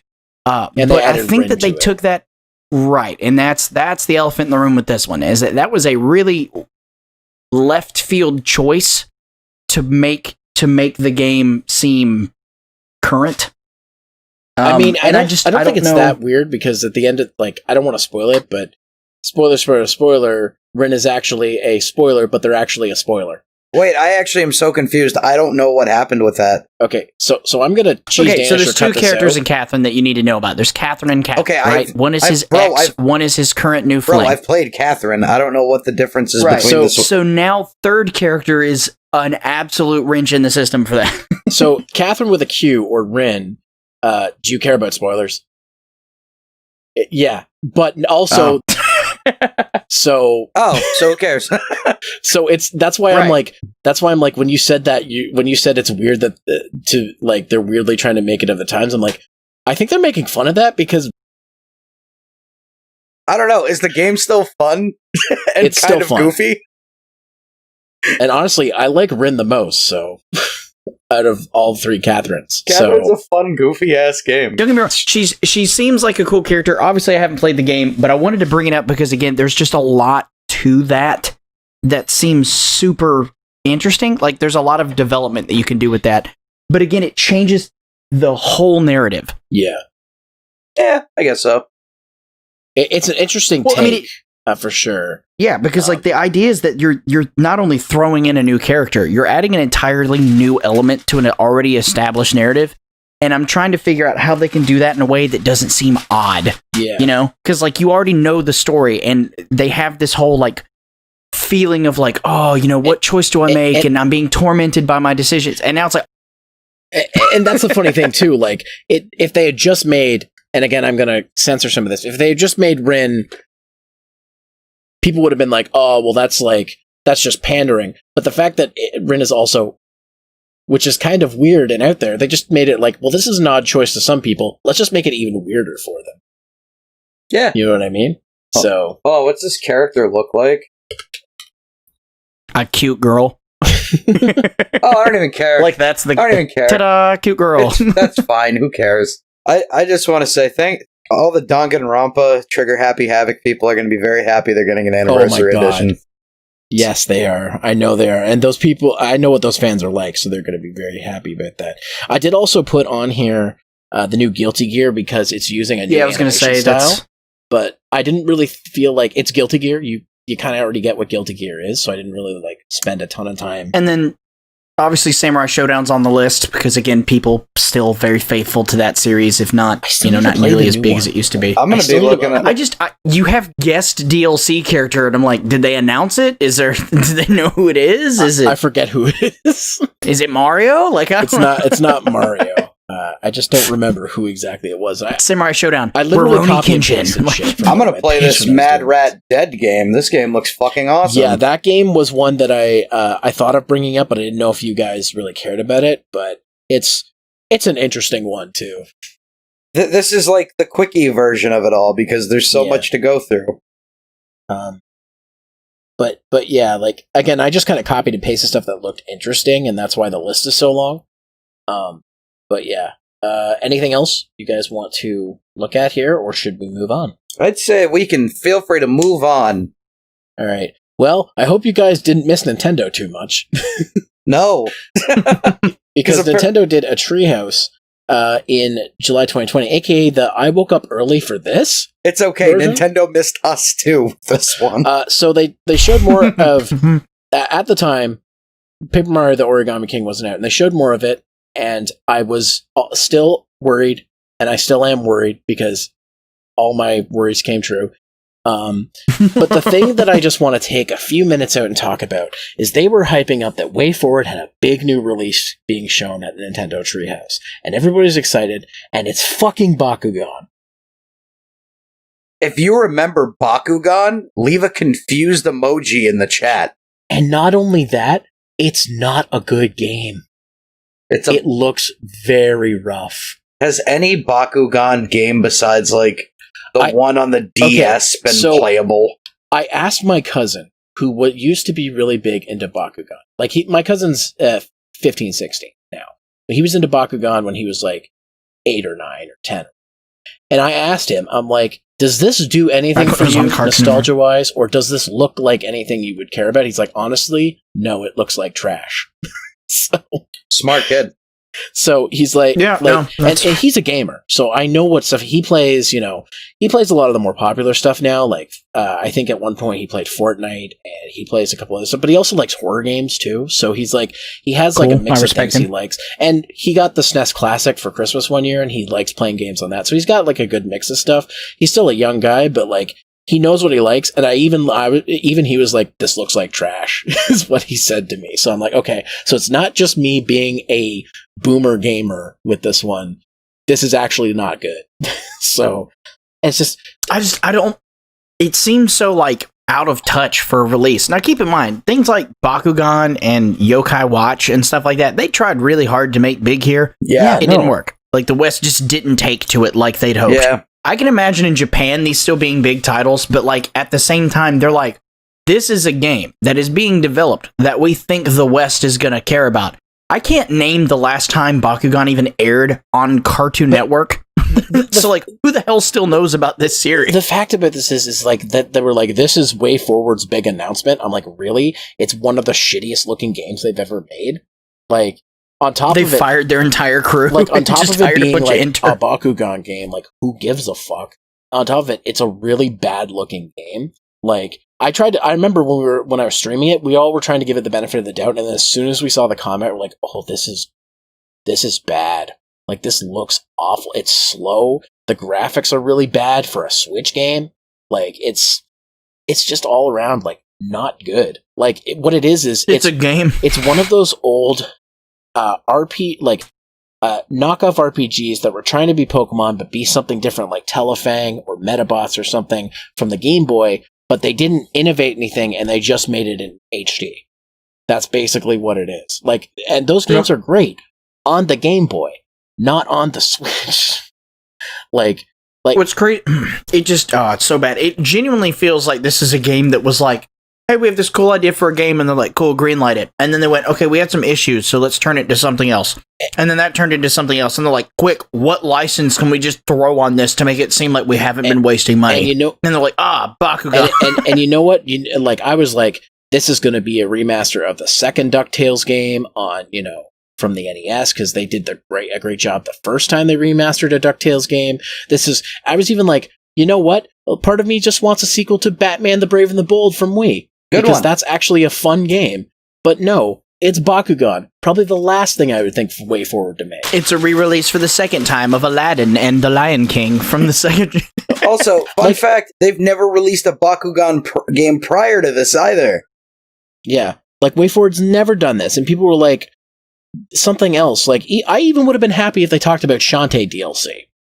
Like, at that point. Or like River City Girls stuff. Like, River City Girls just came out, so I was like, they're not going to make a new River City Girls game. Like, they're not going to make a new River City game this year. Like, it's not going to happen. They should have just spent more time on Vitamin Connection. But yeah, like, something that's interesting that they make. But instead it's Bakugan. Sorry, you said River City and I went full PSD mode. Like, that's a terrible word for me. Well, don't go to the website that me and my game reviewer buddies are, the River City Gamers.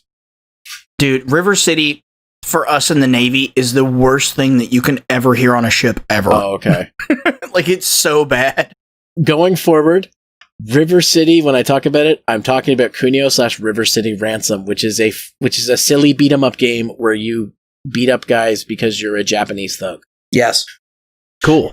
So, yeah. King of Fighters. Or, like, some of that, like... Streets of Rage. Or like a new Double Dragon thing or something. Like, something that they worked on, but no, it's... fucking Bakugan. And that's what was so, like everyone was disappointed. We're like, this was your big Way Forward announcement? And I feel like... That actually should have been the title of the game, is just fucking Bakugan. I feel like, too, like, the reason this one was picked is probably because Way Forward picked this, like, property up because maybe they need money. And that's why they're doing this game. So yeah, but it's not going to make money if it's a bad game. So that's the thing. Like, maybe their contract, they get a big lump sum for just making whatever. Plus, we don't know if this game isn't being released in Japan or not. It's probably going to clean up in other countries. Oh, in Japan, it's probably going to sell like gangbusters. Because again, I heard you bring up Yokai and this as well. Those are still incredibly popular in Japan. And that's fine, but like, if you know it's not going to sell here, why waste the resources? I don't know. They like American-produced games. Because you have to? Japan likes American-produced games as well. Because, you know what it probably is? Because Pokemon got a resurgence, and Beyblade got a resurgence, so they're like, why not Bakugan? Now, that's a lie. Beyblade has never had a resurgence. It did have a resurgence, actually. After, like, when the whole metal fusion or whatever, like, my cousin, the same guy who was into Bakugan back in the day, was huge into Beyblade, and I'm like, I haven't heard Beyblade in like 10 years. What do you know what this is? And then I realized they had made new Beyblades, and kids were fucking crazy for them. They were letting them rip all over again. And apparently they're still popular, because they're making new Beyblades and new Beyblade TV shows and stuff. So kids eat it up. See, like, Beyblade is a fun, like, simple thing, right? They took the idea of something that we've been doing for thousands of years, which is tops, and they made it a cool game. Bakugan is, I took some cheap plastic ball shit and I throw it at each other, and sometimes they pop open. See, this is like, that's the show. I don't get it, but like, it was super popular for a time. I still complain to this day that one of my favorite animes, Katekyo Hitman Reborn, was canceled because in Japan, Bakugan wanted its time slot, and they got it. So And keep in mind, the anime was one arc away from being complete. They had one arc left to animate, and it's never coming back probably because the show had really bad ratings in its last few weeks too, or its last few months too, because the last arc that they animated was not that great. But one of the best arcs of the series, and the last one was all they had left to animate. And Bakugan's like, well, we can give you more money, and we want that time slot, TBS or whatever Japanese TV station. They're like, okay. So yeah, I have NHK. I have a lot of complaints about Bakugan, but even so, like, this just doesn't make any sense to me. Like, well, Bakugan to me is just shitty Yu-Gi-Oh anyway. So I can't deny that it was popular or is popular. I don't even know if it is still, but it has some kind of popularity that maybe there's a reason why WayForward took this on. Maybe they saw an opportunity to make some more money to work on their other games. And I can't fault them for that. Sometimes you got to take a license like Batman the Brave and the Bold.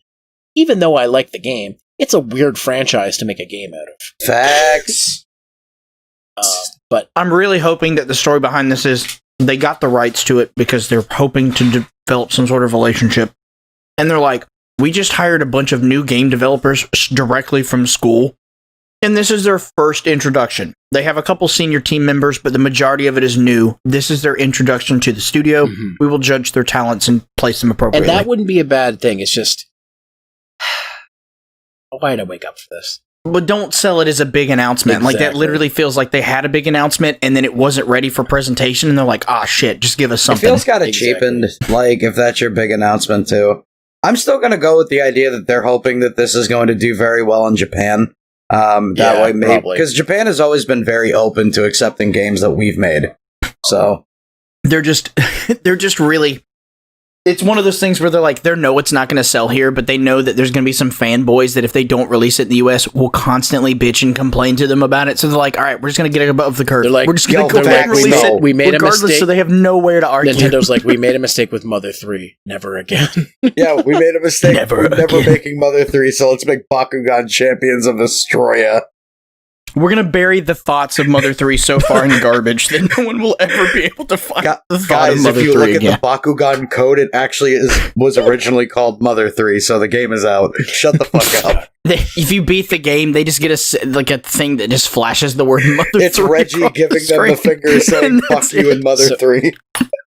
So, Mother 3 DLC for Bakugan.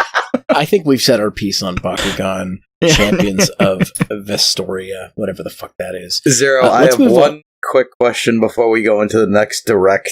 Yeah. Do you want to address the big one immediately, or do you want to wait for the end of this one? What do you mean, like the big one, the one that we? Oh, you mean the one that we've already played, the one we all love. Oh, Takashi X9's Mystery Castle Extravaganza. Let me start this off by saying, Devolver Digital always does the best events. This is their 4th event for E3 / whatever this is, and they always do the best events. I mean, the first year they decapitated someone on stage, so you know it's going to be good. Yeah. So let me just say that I could probably say, without saying anything, this year's Devolver Direct was probably the best presentation of all Summer Game Fest. Like, it was entertaining, they had great games to show, and it continues their weird storyline from the other ones. By the way, if you haven't seen the other Devolver Digital presentation / directs, if you watch, there's a storyline that they've been doing since 2016. Go back and watch them. They're not long. They're like 20, 30-minute videos. Yes, they're very entertaining. If you want to, I missed the first Devolver Digital Direct, and when the second one was happening, I went back and watched the first one because my friends wouldn't stop talking about it.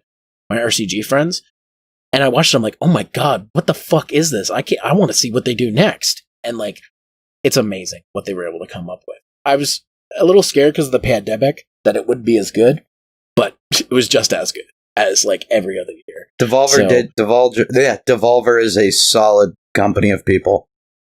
Mm-hmm. Big fan of those guys. Yeah, just Nina fucking Williams. Anyways. Shout outs to Nina Williams. So let's just talk about the one that we've all played and we've loved and hated and love some more. Fall Guys was one of the big games they showed. Yep. It's out now. We've played it. Have you played it, Mr. Up Here? Oh yeah, I actually have one confirmed win. Oh, you have I more don't have a win yet. Me neither. So you have one more confirmed win than us. Do you have it on PS4? Yeah. No, I have PC. Ah, damn it. I actually had the money spent on it. Oh, okay. Well, apparently crossplay is coming soon, but for those of you who don't know what Fall Guys is, and I'm sure you do because everyone's and their grandmother is fucking streaming it right Bigger now. than Fortnite. It's MXC or Takeshi's Castle meets Gang Beasts. What I mean by that is it is a battle royale in the sense of many men enter, one man leave. And for the people who don't actually have culture and don't know what MXC is, if you've ever seen the American TV show Wipeout, Yes, it's Yeah. that. it's like Wipeout, American but with Gladiator, chibi-ish, stuff like adorable characters with Fall Guys kind of feel, or not Fall Guys, what's that? Human Fall Flat that. Yeah, kind of or Gang feeling. Beasts and Or stuff Gang like that. Beasts. Like it's essentially obstacle course stages, and only certain amount of people get through. Others get eliminated, and you go on. What is it, like 60 people to start with and only one can Yeah. win? Yes, It took exactly. So it's the Battle Royale for a competitive game Yes, show. it took the idea of the Battle Royale, which, to be fair, the first big Battle Royale game I saw was, what's the winner chicken dinner one? Oh, fucking Yeah, PUBG. PUBG was like the first one I ever saw. I never played it. Fortnite came out. I played that. It's whatever. Shout out to H1Z1 for being the ones that started the trash that is. Oh yeah, shout out to them because I fucking Battle I completely forgot that they were around first. But Yeah, they were the first, But- technically. with the idea that a battle royale just immediately had to be a fucking shooter for some reason, like the fact that Fall Guys was able to take that exact same formula and make it something that's actually more fun and not violent, like. And not based off of a gas trying to Yeah, kill you. and I'll be honest, I'm a big gamer, so I love getting out my weapons and drinking my G Fuel and shooting guys in Call of Duty. But, you know, for the first time I played Fall Guys, and I was like, well, after it took a while to even get into the first game, but the game was out for 2 weeks. I'm not going to shit on it. This was the first time I said, anybody can pick this up and play this and have fun. Exactly. Yeah. Like, and it's Simple controls, easy to understand rules to follow, enough creativity within each level and stage to feel refreshing, but enough familiarity between each stage that it's not like you're going in completely blind every and time. one thing that I say about this game that I constantly say is, even when you're losing, unless your name is Excalibur, you're going to have fun. Why am I not surprised he did not enjoy himself? oh no, he Look, loved there's it. He just there's a got- video on Doom's channel of him getting upset, and it's funny. It's people have come to me and be like, "That's one of the most entertaining videos I've seen in a while." And I'm like, "Jordan, I'm sorry we made fun of you." He's like, "No, it was funny." Yeah, he was one angry Aussie after that one. Like Dude. he got more Australian That's as what- he got angrier.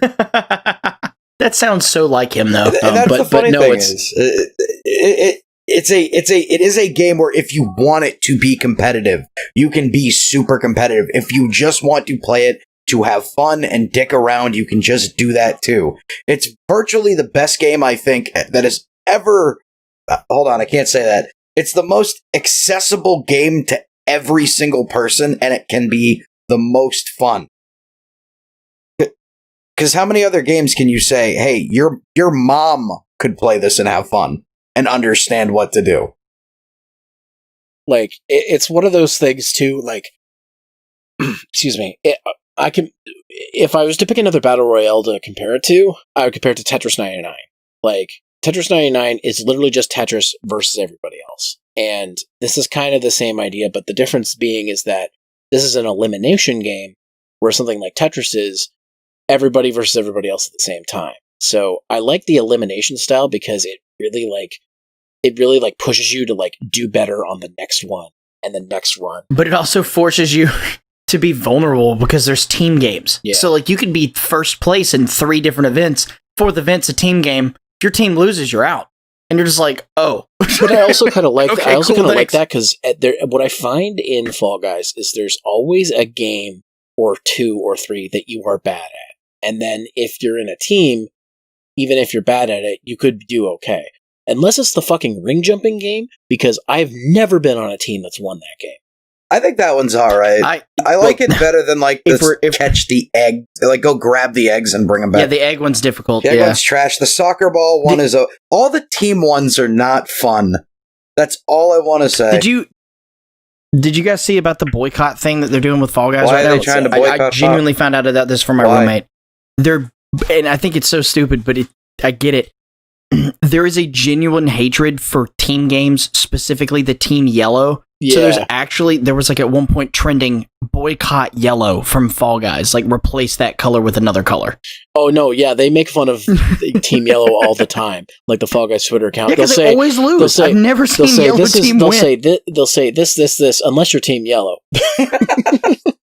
Like it is true. Anytime I'm on Team Yellow, I lose. So yeah, I've never won on Team Yellow ever. If you've won on Team Yellow, put it in the comments so we know who the liars are. Dude, you were a unicorn, and I need you to put that needs to be your name for everything. I've won on Team Yellow. No. We'll know who the liars are, all right? If you say you won on Team Yellow, you're a liar, and we know who you are now. So, one thing I do want to say is the game's not perfect. Obviously, it's like made by a smaller studio, published by Devolver Digital. Specifically, I know the PC version has problems with hackers and server connections. And it happens on the PS4 version, like the server issues, but not nearly as often. And I think it's because it's probably because it's using like dedicated servers with PlayStation. And the thing is like, I know that's going to change when crossplay comes. And apparently the Fall Guys developers didn't even think of crossplay as a feature until people started asking for it. So I guess they're implementing it. So it'll come eventually. Oh, good. So now people can complain that people like myself who play on PCs are cheaters, and then no matter what we do to win, we'll always be invalidated by the fact that we probably cheated. Well, it does have a cheater problem, and I'm worried that they're gonna do a Danuvio thing. I really hope they don't, but like I feel like that's going to happen eventually. I really hope they don't. I really hope they find a better way to deal with cheaters than what's happening. It seems like they know that people are cheating and they're doing their best to try to mitigate that.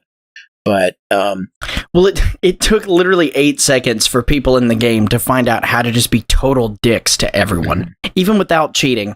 Like the people playing the game are like, "Oh yeah, we developed this game. It's super fun. It's very family friendly. You just play these cute games." And somebody was like, "I wonder if I stand at the finish line and just make sure people don't win. I don't care if I win either."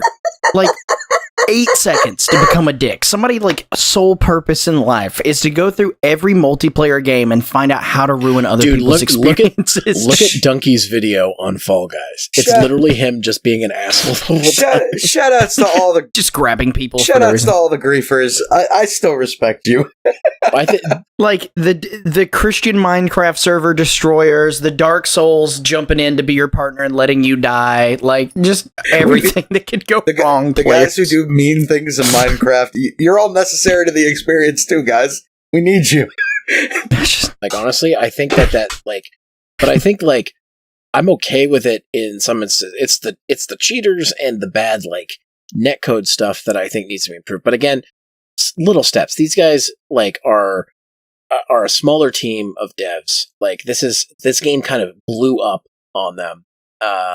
And I was honestly like, when I saw the trailer, I'm like, I'm going to play this game. I hope other people do. And then they put it free on PlayStation, and now everybody's fucking playing it. And then people on PC. Well, I mean, again, even for PC, it's like $20 stuff. On PC, like people are so it's buying like the game. Expensive. So I wonder if they regret putting it out for free because apparently that's one of the most downloaded PlayStation games of the year. It Fall Guys, but it wouldn't have been if they'd have made it not free. But genuinely, console players, I don't think would have downloaded that if they wasn't free. Let me also sold this or sell this. Let me also tell this to you. So it sold more units. Like it sold more than double the units The Last of Us Part 2 sold in its first week. Like double in sales. That's not people getting the game for free. That's sales. So, but there are two types of games. That's like saying like, hold on now. I do need to state, just because you download a game for free does not mean it does not count as a sale. It does count as a sale if you download it. The reports were coming out were saying not counting people who got the game off for free off of PSN, because you can separate those because there's a check that happens for games that are got free from PSN and games that are bought off of PSN. So and again, that does not surprise me because again, when you have a game like Fall Guys, you're gonna sell. Like genuinely, Last of Us Part 2 is for a niche crowd of people who play those games. if Ghost of Tsushima is the same thing, right? One of the most popular titles to ever come out on PS4. But if you compared it to Fall Guys, I mean, you're just going to get it. It's the difference of Mario Kart and Need for Speed Underground. You know, it's... So it doesn't surprise me. Like, honestly, if you were like, it's the most downloaded game of this entire year, I'd be like, yeah, that makes sense because it's popular and it's easy and it's free and like that's... Yeah, absolutely. So, guys, I'm not going to lie.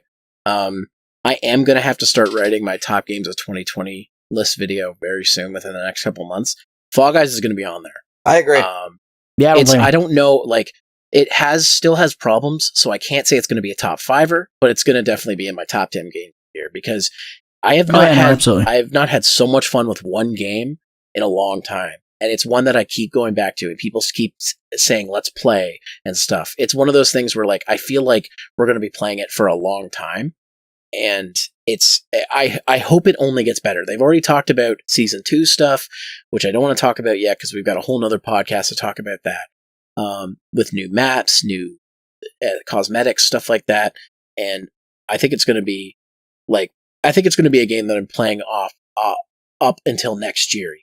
So, in any case, like, it's Fall Guys, like, you might have missed your window to get it for free on PlayStation, but if you want to get it, it's only $20 American. I actually think it's next month's game of the month. So even if you didn't get it free this month, I think you genuinely are going to get it for free again next month. Also, they usually run those deals until the 4th, and then they switch the games over. So you do have a couple days at the beginning of September to grab it if, this comes out.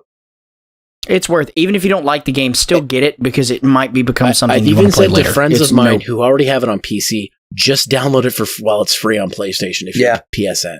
Because, like, crossplay hasn't happened yet, and I'd like to play it with you now, and I can't afford to buy too many games right now. So, like, it's one of those things where it's like, even if you're just like, I'll never play this on PlayStation, just sign into PSN on your phone and add it to your games list. Yes. That's all it takes. I keep forgetting I can do that. And I'll be honest, don't know I've missed out on a lot of good games. And I'll be honest, because I don't even own a PS4 anymore. So, well, even if you don't own one, just add it to your list, and then when you get one, there you go. Yes. Yep, there you go. But as if I'm just going to go out and buy another PlayStation 4. Well, PS5 comes out, you'll be able to play it if you want to get one. That's true.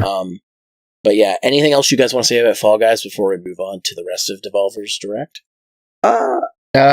Good on them for making it. I'm usually a guy who doesn't get a chance to play my PlayStation very often because either my roommate's watching something, because that's kind of like a media device as well as a gaming system.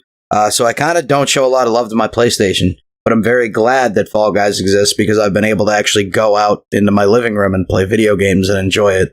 So you could also play it via remote play, right? Yeah, but sometimes games hit different when you play it on the couch. Yeah, that's definitely true. Big so thank you for giving me a game that actually makes me play a lot more PlayStation. Shoutouts. So the first thing they did show, and Fall Guys, we just wanted to get it out of the way because it was a big one that we all want to talk about. The first thing they showed was Shadow Warrior 3. It's coming in 2021, and it looks amazing. Like, I don't know if you guys have played the Shadow Warrior remakes they made, but like this is in the same vein, and this is looking to be like the Doom Eternal of Shadow Warrior, if that makes sense. Cool. Is that a term we're going to have to start using from now on? Instead of it being the Dark Souls of things. I'm just saying that because Shadow Warrior 3 feels more like a Doom Eternal, if you know what I mean. Like, it's a murder spree game. It literally is like, they took the idea of being a ninja and was just like, what if we added guns and way more hyper And then violence? let's add a bunch of stuff that we don't exactly need, like bad platforming. Gotcha. Well, we'll see if that's in there. But bad platforming. But yeah, Shadow Warrior 3, really, really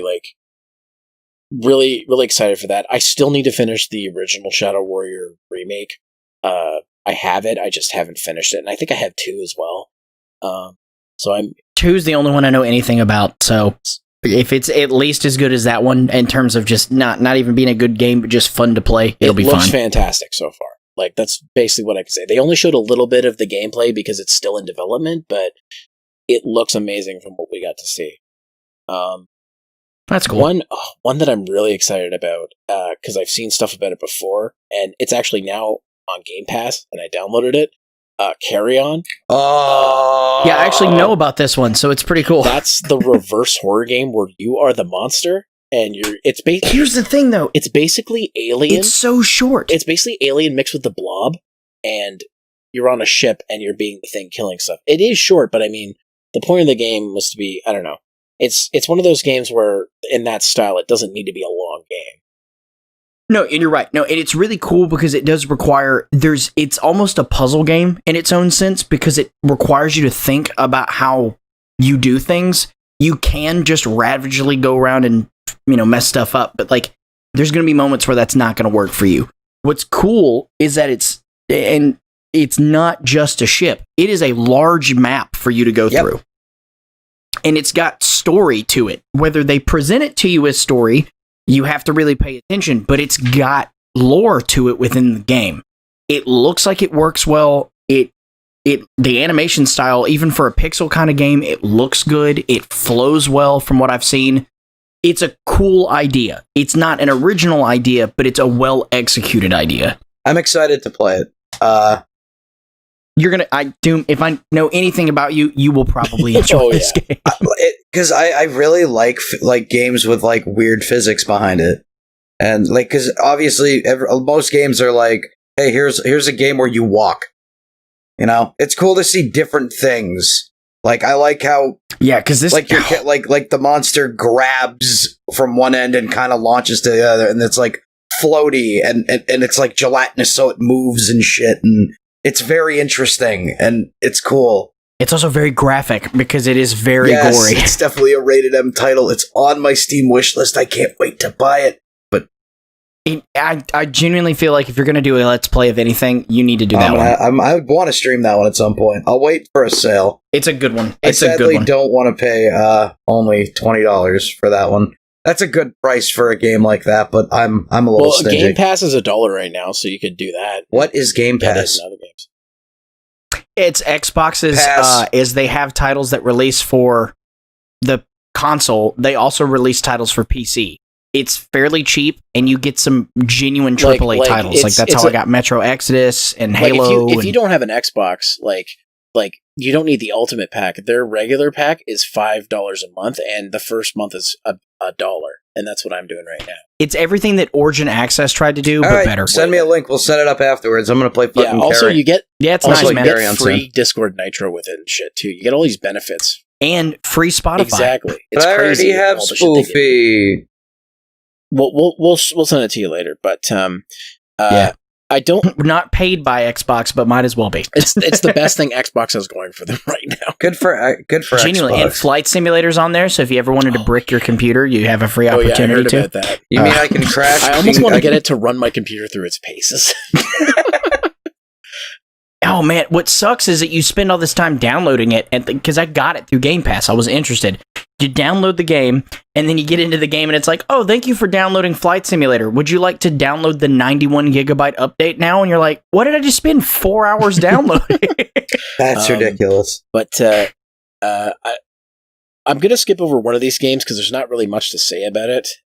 Is it Ouija? Because I don't know anything about it. Much to say about it. It does look. Don't know anything. It does look interesting, but it's not much to say. What I do want to talk about though is Serious Sam 4. Yes. They finally showed some gameplay of it, and it looks like a Serious Sam game, but like upscaled and up-res in modern fidelity, and hopefully still just as trolly. And it still has the enemies that go ah.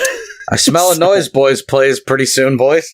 So it's I'm not as well versed with Serious Sam in terms of the other FPSs in those older FPSs, but I've played enough of the first one, at least the remaster, and they're really fun games.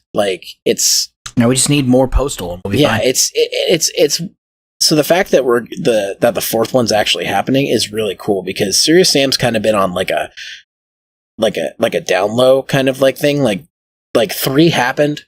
But it wasn't as big of a deal as I guess the developers thought it would be. But this one seems like they're not only going back to basics but improving it. Again, I know that I know this is a new term being coined because of this podcast. They're giving it the Doom 2016 kind of feel, where they're just making it a fun game in the series again.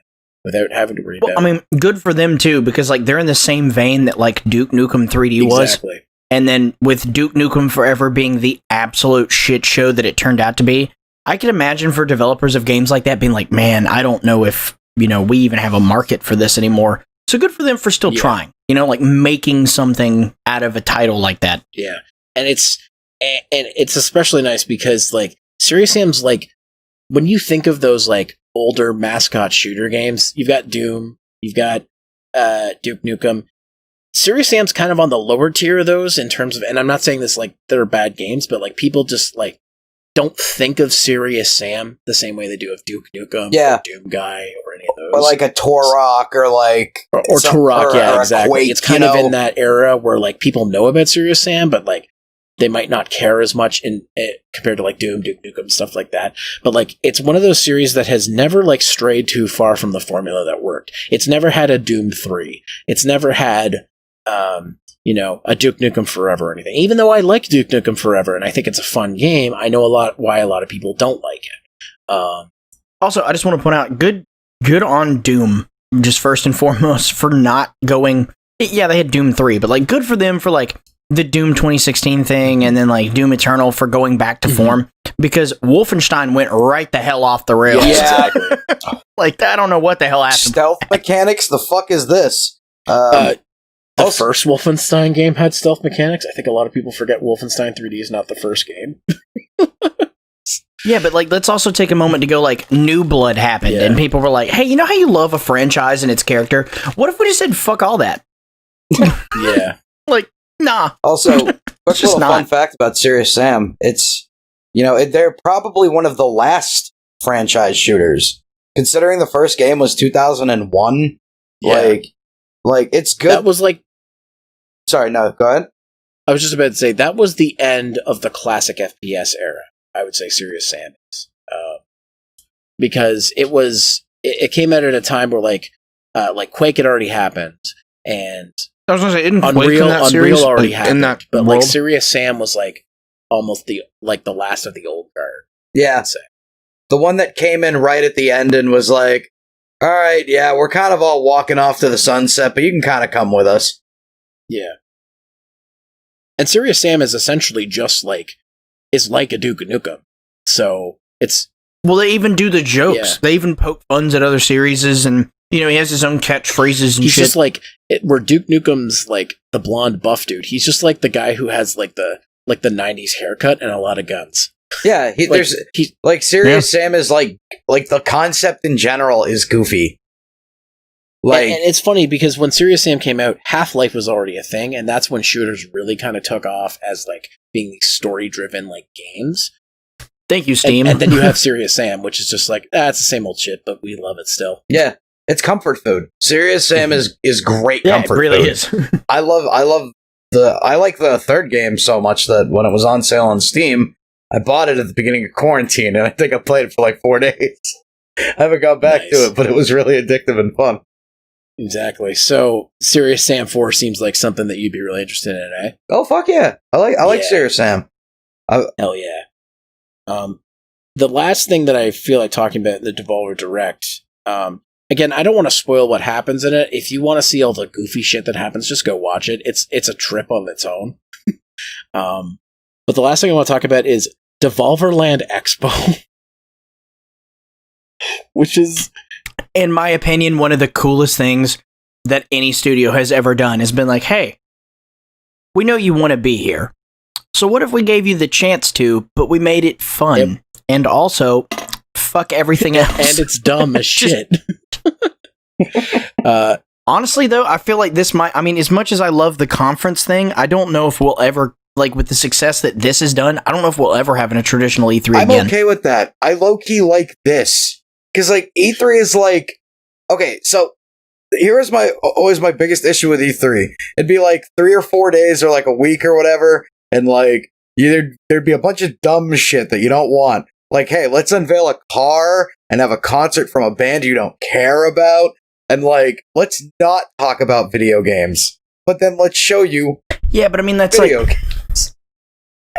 Yeah, no, don't get me wrong. The presentations themselves were getting stupider and stupider, but E3 is like BlizzCon. Yeah. Like, It wasn't for us who were at home. It was for the people. The thing I'm going to miss is it that had it was things to see and stuff to do. The thing that I'm going to miss is it was all organized in 1 week.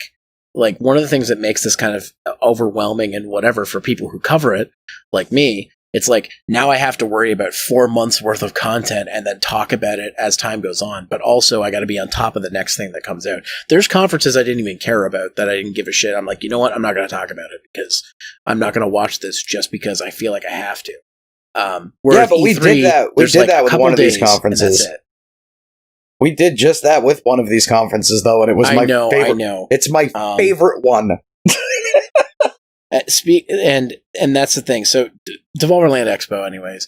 I haven't played it yet. I installed it, and then I had to free up space, so I had to uninstall it. But it's a fun parody of going to one of these big gaming expo things. And Devolver's so good at that. The first or second year they made a thing called Loot Box Coin, and it was a physical cryptocurrency you could buy.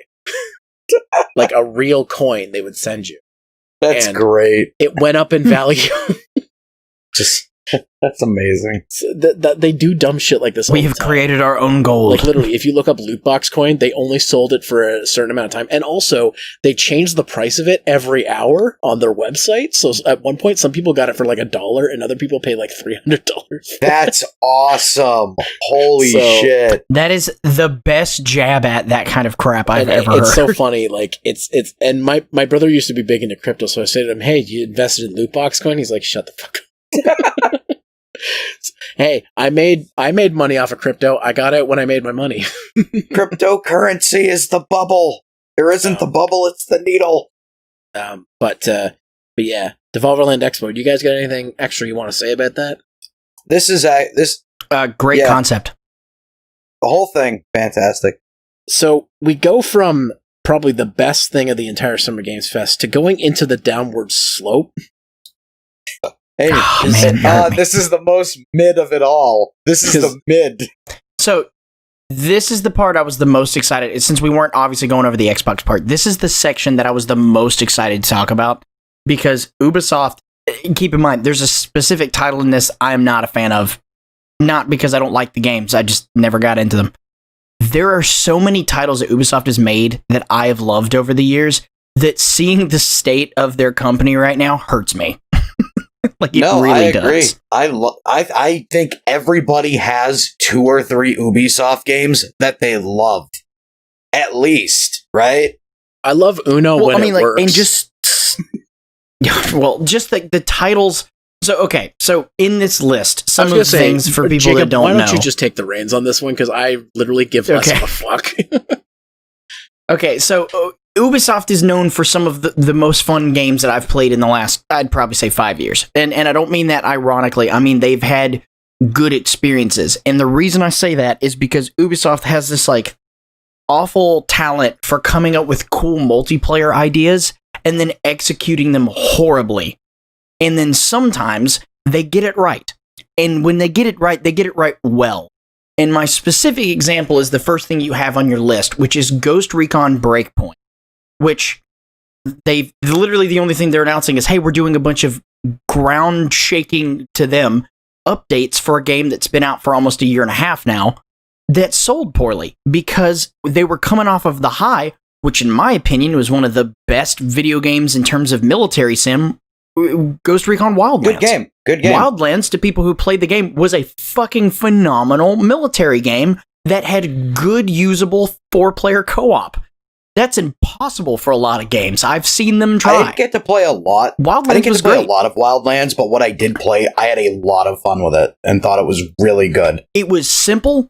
They had real-world things that you could involve in it. The story wasn't convoluted. They didn't cram technology down your throat. You were in Bolivia. You're a group of 4 dudes. That's it. And then some rebel fighters. And you just took missions out in a chronological order, and they had some cool tie-ins with some of the other Ubisoft titles.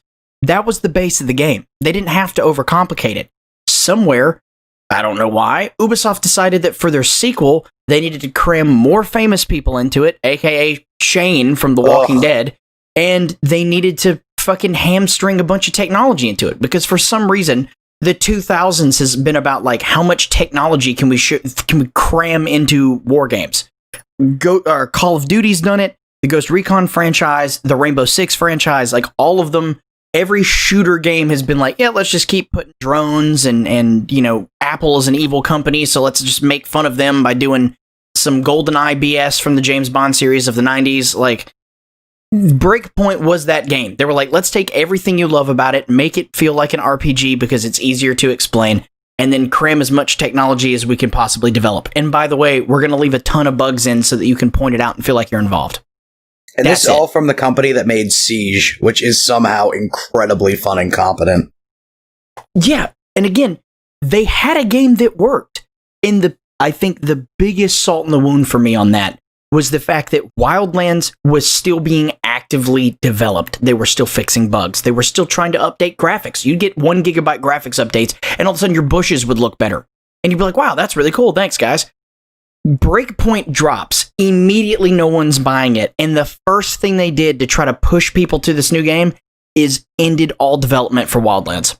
Immediately. They did one last little DLC to sort of like introduce the character for Breakpoint, and then the game fell to shit. Wildlands the like one the multiplayer broke? where you're on a 4-man team going? Yeah. Yeah. See, that one actually looked And again, cool. you- It was. It was fun. It was fun. The only complaint I had about that whole game was that at launch, the helicopter controls were stupid, so they fixed it. And the vehicles drive like a boat. It just feels Most floaty. Ubisoft Everything about the game was fun. Ubisoft games, though, vehicles feel like boats. Like, So, there's a yeah, Far but it's Cry just on this list at some Breakpoint- point, and Far Cry has some of the worst driving mechanics, but still fun. That's Still true. fun. But fucking, it bothers me. So, okay, in fairness, though, to backtrack, I don't want this to be just me shitting on them the whole time. I since broke down when the Epic Game Store had their Ubisoft sale, and I bought Breakpoint because I have to try it because I like the Ghost Recon series. It is not bad now. Obviously, these updates have helped, but it's not bad now. They added AI partners, which was a feature in the game before this. They genuinely expected you not to play this game by yourself. They were like, you and 3 friends will play this game together, or you're not going to be able to finish it. It's funny because if That is the stupidest you shit guys I've ever look heard. at the notes I put, I literally put a bunch of updates that should have been in the game to begin with, but I've whatever. been in the game. Yeah. Yeah, exactly. Like, okay, so AI teammates are a thing because they're like, maybe not everybody has friends. They put bug fixes in the game that were literally game crashing. Like, people would get to an NPC that would just black the game out. And because the way the save system works, you would have to literally uninstall, reinstall, and start a fresh game in order to get past the bug. Ridiculous. They added in a bunch of weird-ass DLC. So, Doom, I don't know, you said you didn't get to play much of it, and Zero for you too. In the first game, they had some really interesting non-Ubisoft title tie-ins, Yeah. right? The big one for Wildlands, spoiler to anybody who didn't know, was Predator. That was before the Predator game was even thought of, or at least announced. The Predator DLC for Wildlands was sick. It is one of the most fun multiplayer experiences I've ever had with a group of friends on PS4. It was hard. It fit the story of Predator because they were in Bolivia in the movies. Like, everything about it just felt good. And in this one, it's Terminator. Why? And it makes no fucking sense. Like, there's no chronological story. If the DLC was downloaded onto your game, by the way, you're forced to start it. There's no backstory to it. They just kind of assume that you've already paid attention. Because they do seasonal DLC, not actual DLC. So it downloads with a season update, and then they're just like, hey, by the way, I hope you read the notes because you've started this campaign thing now that you're just involved in. So it didn't explain anything. They couldn't get the rights to any of the previous Terminators, so they just all look like bad knockoffs of the guy from The Walking Dead. And they fucking shoehorned in the I'll be back line at the very end of it, and I hated it. It was so fun, but at the same time, just so stupid, and I didn't get it. They also, for the love of God, as much as I love the titles, which I wish was on here, but of course it's not, in Wildlands, for the first time in years, they brought Sam Fisher back for Splinter Cell. And they put him in Wildlands, and there is this wonderfully tasteful moment where he acknowledges the end of Metal Gear Solid, and it felt good to hear it, because it was sad, but it was a good goodbye. Because at that point, Konami had already ended the Metal Gear Solid 5 game, Kojima had left. And Sam Fisher states, he's like, hey, there's not many guys like us left. I think it's me and this army operator. I think he wears a bandana or something. And your handler goes, oh, yeah, he finally retired. And Sam Fisher makes this face and he goes, so it's just me then, because he is the last stealth game protagonist. And it was a good moment. You get to hang out with Sam. You get to relive some of those games because the last Splinter Cell game was awful. They revamped it and it was bad. They even got fucking Iron Signs, the original actor, to come back and play him. Wonderful moment. They did it again in Blacklist or Breakpoint, and I don't get it. I don't get it at all. It was such a weird fucking cameo.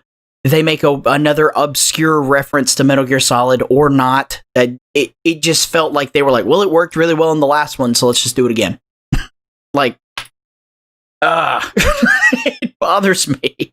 They had such a good game idea, and they had to fuck it up because they wanted it to be more like The Division. And that game is fairly trash too. My roommate got the $140 edition for like $20 one time. Ridiculous. Yeah, I got nothing. I know that the first Division was good, but the second one was all I can say is Tom Clancy. Yes. Yeah. Watchdog looked kind of meh. I thought the last game was okay. You can play as grandma. Yeah, you can play as grandma. Yeah, you can also play as essentially John Wick, because every game has to have a John Wick reference in it at some point, I guess, now. So, woo. So I'm going to move on, because Watch Dogs is literally a rehash of the first game, but with more open world and the ability to play as different people. The last game was low-key okay. It. That's their whole push is, wow, there's other people in the world now. The Brawlhalla mobile, and there's crossplay now, I guess. Who cares? So, yeah, cool. Brawlhalla, funny game. Interesting idea. Now you can play it on your phone, and just like Minecraft did, which I thought was clever, now you can play on your phone with friends that don't have it on their phone. Cool. Yay. I mean, I'm not mad at it, but it's not like that's groundbreaking. So Tom Clancy made the... Again, Tom Clancy's titles will always sell. Tom Clancy's Elite Squad, free-to-play game, looked cool. Yeah, it's not okay, now this is the only thing in this whole group that I don't know much about, and I apologize for that. When it says free to play, for those of you who saw this, is this not another battle royale? Is it? Because obviously they have their own battle royale now. So this is just like what? Like a COD knockoff that they just made? For the most part, with famous characters from Tom Clancy's universe. Except I think it's more of a fucking I think it's more of just Team D. I don't exactly know how much it is. It gave very strong Overwatch vibes. It just feels like, they were like, Siege is doing well, but it's coming to the end of its life, so how do we keep monopolizing on that? Oh, I know. Let's just make another title. Pretty much. Siege 2. No, Siege was awesome. Okay, so we can move on. We already have that game coming. It's called Rogue Company, but we'll talk about that later. Yeah, so next is Hyperscape. Now, Hyperscape, the only thing that pisses me off about this is how much they're pushing it. Genuinely pushing it. They want people to like this game a fuck ton, to the point where even buying other games, they're like, hey, if you buy this extra $20 version, we'll give you all this free Hyperscape shit. And I'm like, you're really just wanting people to play this. If you're willing to throw discounts at us for not buying anything close to Hyperscape. It looked fine for what it was. The trailer looked like something actually fun. But it's genuinely just feels like a weird, if you've ever been to a gas station that sells knockoff DVDs, not the DVDs where somebody bootlegged. I'm talking about Bollywood version of the Terminator. It's the same story. That is what this feels like, but for the one that EA made, that Jordan plays. RuneScape? What's that game called? No, not RuneScape. He does play a lot of RuneScape. No, the other Battle Royale. The one that's basically just a... It feels it genuinely feels like the Bollywood knockoff of Apex Legends, but with better polish. So if they had, if there was A-side Hollywood, this is the C-list movie Hollywood of Apex Legends. And that sucks, because I actually really low-key like Titanfall, which is what Apex is based on. So yeah, and it's just, I don't like Apex more, but I still love Titanfall. I'm always confused by Apex. I'm like, if you're part of the Titanfall series, where are the fucking Titans? It's not, though. Wait, if they confirm that it is, Apex is part of the Titanfall franchise. That's weird. But there's no Titans. So that's why I'm very confused. That would make that game amazing. If it was Titanfall, Yeah, but a what the battle fuck? Why royale, are there that no would have been a Titans? much cooler game. You know, Like everybody's like, oh, everybody says to me, it's like, oh, Apex is a great game, you should play it. I'm like, it looks boring to me. And also, where are the Titans? And they're like, what are you talking about? I'm like, does nobody know this is a Titanfall game? Like, I feel like I'm the only person who knows. did you know that whole game was made in the Source engine? Oh, was it? No, I Titanfall didn't know 1 that. and 2 were completely made in the Source engine. That's incredible. Yeah, for what those... Well, the first one I have a lot of hatred for. Because I never owned an Xbox. But my buddy told me that, hey, Titanfall 1 for a game that is only online multiplayer is ridiculously fucking big. And it's because all the audio files were WAV. They didn't convert That's really the weird. audio files, so the game was like 120 gigs. I want to point out though that that's the one thing about Titanfall, the original, I didn't like, was the fact that they're like, hey, we're opting to not really have a story. There's one there, but like, good luck finding it. Also, it's only online multiplayer, so like, if you don't have internet, man, good luck. And the game's fucking big, and it takes up too much space on anything. Titanfall 2 was definitely a good improvement for that game, it though. was. I think it was the exact same amount as the first game, but had more shit because it had a story mode. Good for them. So now we get to come to what I'm calling, as stated multiple times throughout this podcast, the elephant in the room, which is Assassin's Creed Valhalla. This is the most laughable title that they have put out in a long time. And this is the one series that Ubisoft has made that I have never been super into. They've had some titles in this series that I have been interested in, like 3 with Connor, the Native American, in the Revolutionary era. I thought that was a cool concept. They had Unity, which was the one that took place, I think, in France, that had that cool... Or was it France? No, it's not the one in France. It's the one in England. They had the cool Jack the Ripper DLC. That was cool. You know, historical events. This is literally Vikings. And at no point do I ever believe in Viking history where they're like, you know what would be a really cool thing if we did? What if we snuck around with these blades on our arms and just don't make any Kind of noise? defeats the whole purpose of a Viking, right? Yeah, there's nothing Viking about Assassins, and yet this whole game is literally just Viking Simulator.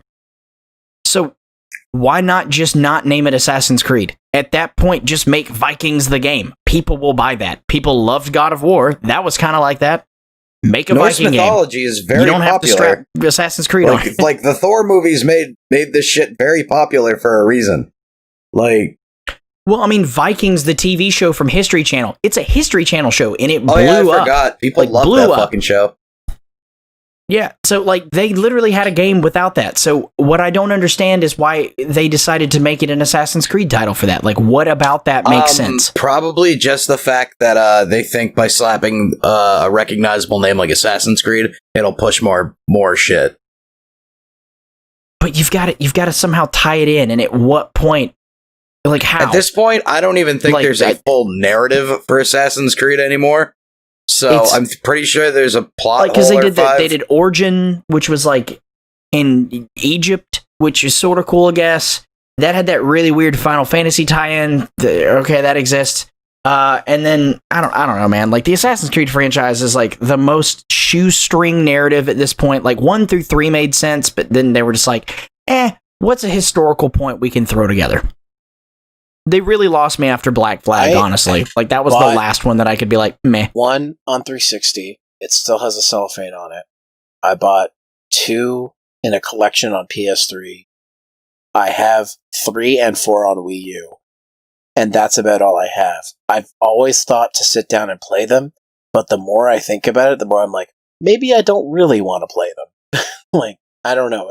They generally are just... If you were a fan of the I've heard series, the first one is and not I think that that's great. the it's terrible. The second one is the only one, and in my opinion, anybody should play. Because the second one took... Well, again, 1 through... I was just going to say, the second one took all the bullshit parts of 1 and fixed them. And it still felt like a cool game and fun game to play. The third one was okay, too. You were the one that played the multiplayer on one of them, right? Like, didn't you say you guys, like, you and some friends used to play that game, like, all the time? Not all the time. I definitely played it. Was that you? It was okay for what it was. Who was I thinking of? Somebody was telling me that they used to play the multiplayer, like, hard. No, I only played the multiplayer, like, back in my college days, because, like, friends just had it, and I was like, sure, whatever. I don't know, man. That's one of those titles where it's like, if you were a fan of the series, like 1 through 3 had a collective narrative. Like they were telling a story through 1 through 3. After that, they were just like, we got an interesting concept about like living through your ancestors vicariously to find stuff out. Like, but then they made it super meta because like then the characters that you were living through like acknowledged that someone was living through them. It's like, the idea was that you're not time traveling, you're not placing your consciousness in them, you're literally using genetics to retell a story, and now magically there's like some third eye opening, I am you and you are me, like I don't know, like they just lost me. I got nothing for it. Like the movie was probably where they jumped the shark. Because it's a video game company, they don't know how to fucking count. I can't even tell you what Assassin's Creed Valhalla is supposed to be. 9? I did like that they took a break to do fucking a movie instead of making another game. Yeah, and the movie blows. Like, don't get me wrong, and I love Michael Fassbender, so I was just so upset that like that movie that was like, hey, this is the first video game movie like that had the company that made the game developing the story, like they're working with them, like not like Mortal Kombat and Tomb Raider where they kind of like had a fan of it that was sort of right. Like, no, this is them working it, and the movie still came out video bad. Game movie, they still bro. changed how stuff was. That's just how the video game movie goes. Like, I really hate to say this, and this was another podcast of Hunter Base I was on, but the Sonic movie is the best video game movie, unfortunately. Like, okay, so wait, before I will agree with you on that because of how well it's done. But before that, what was the last video game movie you ever watched that you were like, this is a good representation of the series? I don't think any of the. Thank you. Well, Mortal Kombat. Yeah, it's so funny because like I didn't know the guy who made the Mortal Kombat movie also made the shitty Resident Evil movies, but like it's just funny because Mortal Kombat, like, yeah, it deviates a bit, but the original Mortal Kombat game didn't really have a ton of story to begin with, so they were allowed. I think they just had good casting. Right. They had good casting. It didn't. They somehow made a coherent plot out of it. I even like Annihilation, even though it's not that great of a movie. I even like it. It hurts. But and like Street Fighter is a guilty pleasure. Like it's I love Street Fighter, and the movie kind of follows the game, kind of, but also not really. But it's just a dumb movie I like to throw on. It's got every character, like every fucking character is in it. It's so good. Like even if you only see a character for 5 seconds, it's hype that you see them at all. True. No, the next game movie, genuinely to me, that is a decent representation of the franchise, was the original Angelina Jolie Tomb Raider movie. I think that movie, even if it doesn't hit every keynote that it should have, like if you were like, I played the first Tomb Raider game and then you watch the Jolie movie, you'd be like, yeah, I see that. Like that was a decent movie, and it's still to this day a decent watch. It's a little hammy, but like it's not bad. The second one, Cradle of Life, man, it was kind of a cash grab. Corn song. I haven't watched the remake. The reboot is based off of the new title where they're revamping the character. But like, if you're talking about PS1 through like early 2000s PC versions of Tomb Raider games, Angelina Jolie's was fine. It actually is like not it was bad. a good movie. I did like it, and I'll even give Resident. Also, it had James Bond in it before he was James Bond. I'll even give Resident Evil 2 a pass. I don't think it's that terrible. But Assassin's Creed Valhalla though. Fuck it. Yeah, no, this is not that game, and it's not that movie, and it won't be, and people who like it will like it for different reasons that aren't the fact that it's an Assassin's Creed game. And then last on the list, thank God, is a series that I do enjoy. I picked it up at the second in the series, and have played almost all of them since then, and that's Far Cry 6. I have mixed feelings about this game. Can I just say real quick, I know the rule is no gameplay, no hype, but this trailer was fucking fantastic. Very well executed also, trailer. That actor has been in a lot of stuff lately. Like we talked about this the other night with the whole grenade pin thing. Yeah. It's like, I didn't understand what was going on, and thank God you were there, Doom, or somebody else who knew something about how like this shit works. This is why I'm glad I brought the two guys who worked for like the military on Hi, my guys. podcast, so Yeah. you guys know what's going on. Also, thank you for your service. But because I didn't understand how a grenade worked, and you explained, I think the other night, like the grenade training you had to do. Yeah. And it's like made me go like, holy fuck, this is a lot more scary now that I know that. Yeah, they make you hold a live grenade. So basically, just real quick how a grenade works. Everybody thinks you pull the pin and then it go boom. No, you pull pin and then the little arm flap goes frink, and then you have a live grenade, and then you need to throw it or else you're going to go boom. So that's the scientific way to explain it. But Yeah, that's generally it. Push arm, pull pin, or arm extends, release. And don't throw it like a baseball. Do not. Or you will not make it go far. Because they're weighty. What is it, like 5 or 6 pounds? Yeah, it's like a paperweight. It's like trying to baseball arm a paperweight accurately. Scariest thing I've ever held in my life. And then I really thought, like, when I threw it, like, I didn't think I had my finger. I thought I had my fingers curved too much. So for some reason, I had this idea it was just going to loop right back. It's probably terrifying. Oh my god. I luckily didn't have to do that. I just know enough people that have dealt with them. We got to play with thermite grenades. That was pretty cool. But anyway, the grenade thing with Far Cry 6. Yeah. If I recommend watching the trailer. I actually low-key like the Far Cry games because they hide their mistakes very, very well. Or they hide stuff very well in Far Cry. Like, is it the most polished game on Earth? No. Is it incredibly fun? Yeah. And the story, and it's all the same map. And there's small attentions to detail, too. They basically just strip down the old game, rebuild on the same exact map as the first game, and give you a whole new story that all stays in this nice little confined thing, and that always feels somehow familiar, but at the same time completely different. And I like that. Yeah, that blew my mind when I found that out. For instance, Far Cry 4, so the one where you're in like Cambodia or wherever that might be, and Far Cry Primal are the same map. It's the exact same map. Like all the hills, all the trees, the exact same. Yeah, it's the same map. They just took out all the modern features and added in like huts and stuff. Interesting. That's it. They built a brand new narrative using the exact same assets. They do that with a lot of their games. I'm pretty sure they keep the exact same map. Some of them less obvious than others. For instance, the only other Far Cry game that I've been like, this is great, was Far Cry 2, because it was so different from the first game. Like, it was the one where you see Far Cry becoming the series that it is. Was Far Cry 5, which I enjoyed because I thought it had an interesting narrative. The cult leader? Far Cry New Dawn? Yeah, but the cult thing? Yeah, 5 is fun, and it was worth it. Like, it was like $4 at one point on the Epic Game Store. I watched my buddies CJ and One Roll play that in multiplayer, and the thing about the bear with diabetes just had me fucking laughing. The cheeseburger, the bear. Yeah, no. So there's a couple things, and that's I made a lure to it earlier. Wildlands is the perfect example of what good multiplayer can be for multiple people, because I love unrestricted multiplayer games. When you all have systems that can run the map, and you are not restricted by a distance of how far a player is from you. Like, if you want to go all the way to one side of the map and I want to go the other, we can. Far Cry is not that series. Far Cry requires you to be within like 300 feet of each other at all times. So if you're driving a car and I want to fly a helicopter, too bad. Unless you're really good with that helicopter or your car is really fast. Yeah, it's one of those things where it bothers me because there's great tactical things that you could do. And I say tactical in the most unironic way possible. Like, if you want to sneak kill while somebody's covering you, you better hope you're within a certain distance, or it's going to be like, you are too far from your partner. Please move, please move. And then if you don't, it either kills you or teleports you. And you're just like, what? I hate that. I also hate multiplayer games that don't acknowledge the second player when they build a multiplayer feature into the game. And I don't mean like with Halo.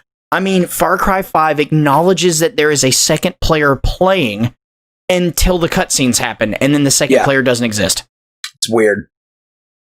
Why? Why add to the narrative with a second person if you're not going to acknowledge them in the game itself? Also, one of my favorite Far Cry features, and this is actually getting back to Far Cry 6, I think it's the fourth one, where you can literally end the game in like 2 minutes.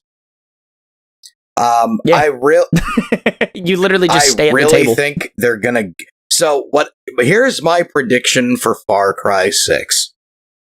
What we saw at the Ubisoft Forward in July of 2020 is the opening scene of the game, and the first thing that's going to happen is you have a choice to throw a grenade or not. And I really think they'll let you end the game in 5 minutes again and kill your weird dictator. If you just drop the grenade at your own feet and kill both yourself and your dad. Win. Option 3. Here's the thing, though, is it confirmed that the small boy you're watching is actually who you're playing as, or do you think that's alluding to who actually the villain's gonna become? Good. Like, you think it's the dad, but it's actually the son years later. That might be interesting. It may. I mean, who knows? That's just my speculation on the matter.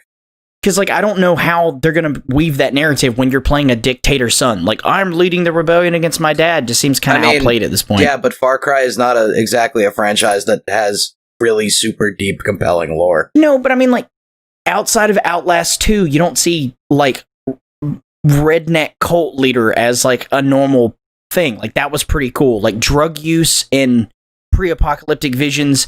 And keep in mind, New Dawn is a cash grab. They literally just took the first game and was like, well, the bomb exploded. Here you go. I watch pro wrestling. I know about redneck cult leaders.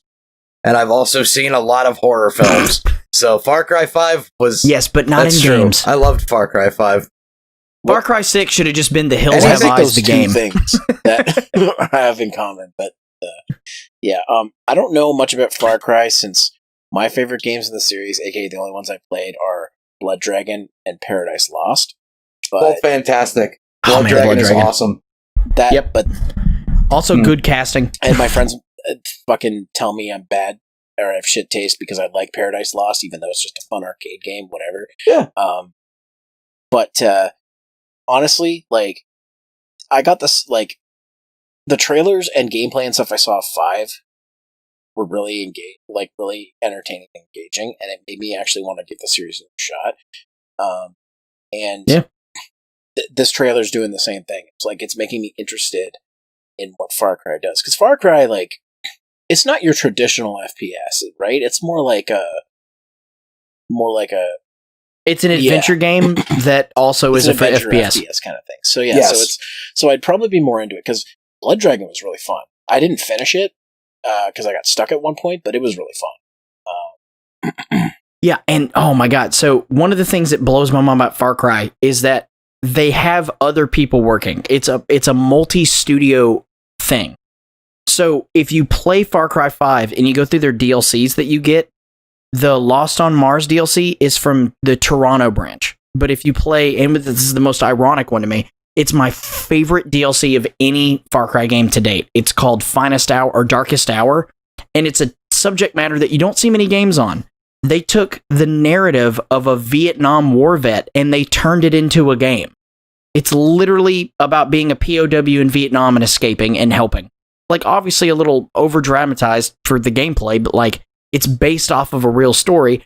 And freaking Ubisoft China is the one that did it. And I'm like, really? That's really... Ubisoft China's doing the Vietnam really game? Me because just a few months ago, me and my brother and his girlfriend marathoned all the Rambo movies, because I'd only seen 3, and I wanted to watch the other ones, and I always meant to do videos on them because I wanted to talk about them, because there's a bunch of special features talking about stuff with Vietnam and the stuff that happens in the 4th movie, which it's okay, I guess, but I'm seeing that really got me interested, and to learn things about that, timeline when, the Vietnam War and stuff was going on. So I'd be interested to play that. Sorry, what's it called? It's Far Cry what? It's Darkest Hour. It's a Far Cry 5 DLC. At this point, if you get the Game of the Year edition, it's in there. You also unlock, keep in mind, that's one of the cool parts. Every DLC you unlock, you immediately get the weapons that are iconic within that DLC in the main story as well. So that's kind of cool.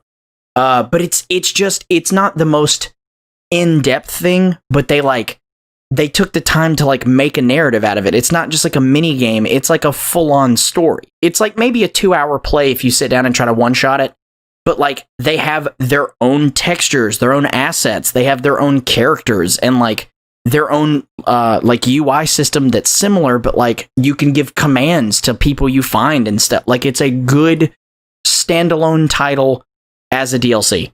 It's just really cool. I would recommend, if you do want to play these games, Zero, try Primal, because I really liked Primal. It's funny, my brother bought Primal for PS4 back before he bought his Xbox, like, because I had my PS4 and he wanted to play PS4 games.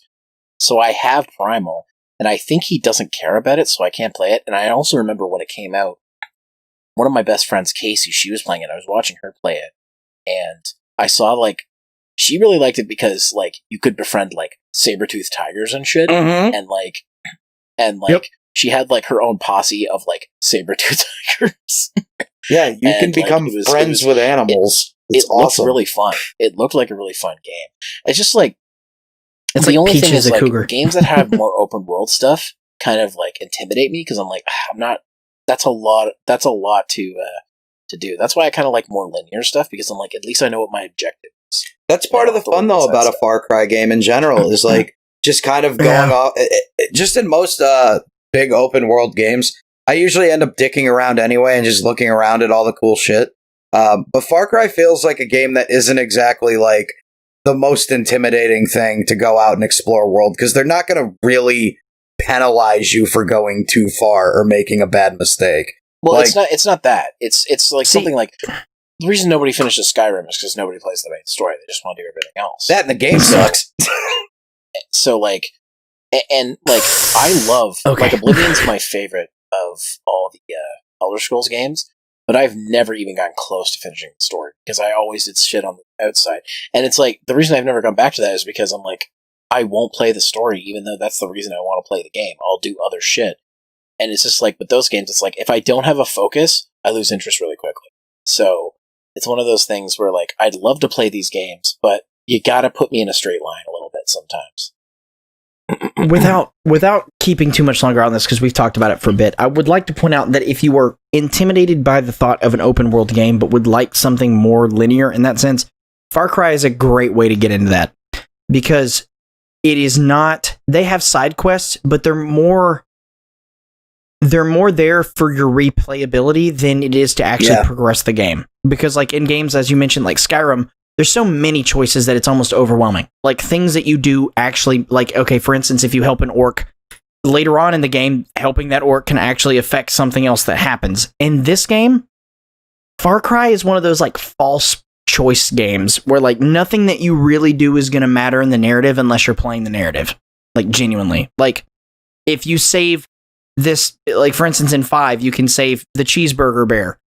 Okay, well, by saving the cheeseburger bear, it's not changing the story at all. It doesn't matter if you do or not. I think you're missing my point. I think it's saying, like, with those games, like, I get bored because there's so much stuff to do, and I'd rather just be given... I guess that's why, I don't like Metroidvanias as much as just a standard, like, side-scroller platformer game, because as a side-scroller platformer game, I know my goal is to get to the end of the stage, fight the bosses, whatever. But in Metroidvania, you gotta go here, and then you gotta go back to here, and do the thing that's over here. It's like, I just want it straight. Like, I just want it the straight and narrow. You don't need to give me a toy box. I just want a couple of action figures. That's basically the way that's fair. I look at it. Yeah, that's fair. And well, I want to play the games because, like I said, like I've had fun with Blood Dragon and Paradise Lost, and I have a couple of the older ones on PC, so I do want to play them. But I don't know. My recommendation for a person who's not so much into that, if you are going to play them, and this is to anybody, if you don't like these kinds of games but you want a fun experience out of it, play it with a friend. The multiplayer on it will make it more fun for you. It will make the experience shareable in that sense, and that will make it a game worth coming back to. Like, I got the game again on PC just to play the multiplayer Jacob, with I guess someone. We got more games because it is fun. Don't we always? It works for me. Yeah. Yeah, true. Man, well, we still have a lot of games to finish. We're probably going to do more Resident Evil 6 during October, though, just heads up. but that works. We had there's one more like thing we have listed out. It's for the Nintendo Direct Mini, but I think I'm going to save that for the next podcast because we're already getting really long on this one. So Yeah. and we'll have plenty to talk about in the next one. Don't worry. So I do want to get to the later segments of the podcast and start off by saying, what are you guys working on? We'll start with Doom. Oh, me? Well, I'm working on music as I always am. I'm working on videos as I am to do now from time to time. If you go to my channel right now, you can see a highlighted bunch of clips that Zero has graciously allowed me to put up on my channel of our Fall Guys playthrough. It was a fantastic video. I have more videos that I'm working on. I'm still working on music. I'm still working on art. I'm still streaming at twitch.com or twitch.tv/DoomTV. Yeah. Yep. Not doing much, but I'm hanging in there. Actually, that's bullshit. I'm doing a lot. I'm sorry. Thank you for not being a liar. And what about you, Jacob? What are you working on? So my thing here is obviously some life changes are happening for me on my end. That's not a bad thing. A lot of good things coming out. Like, for instance, I get to find out why I'm sick. That's a cool thing. I get to find out this month. So that'll be big. That's probably the most depressing thing I could start with. I have taken a break from things. Obviously, I haven't been streaming as much. I haven't been trying to edit any content. I made a couple songs here recently, but I wouldn't say that, like, in the same sense of Doom, like I'm back into music.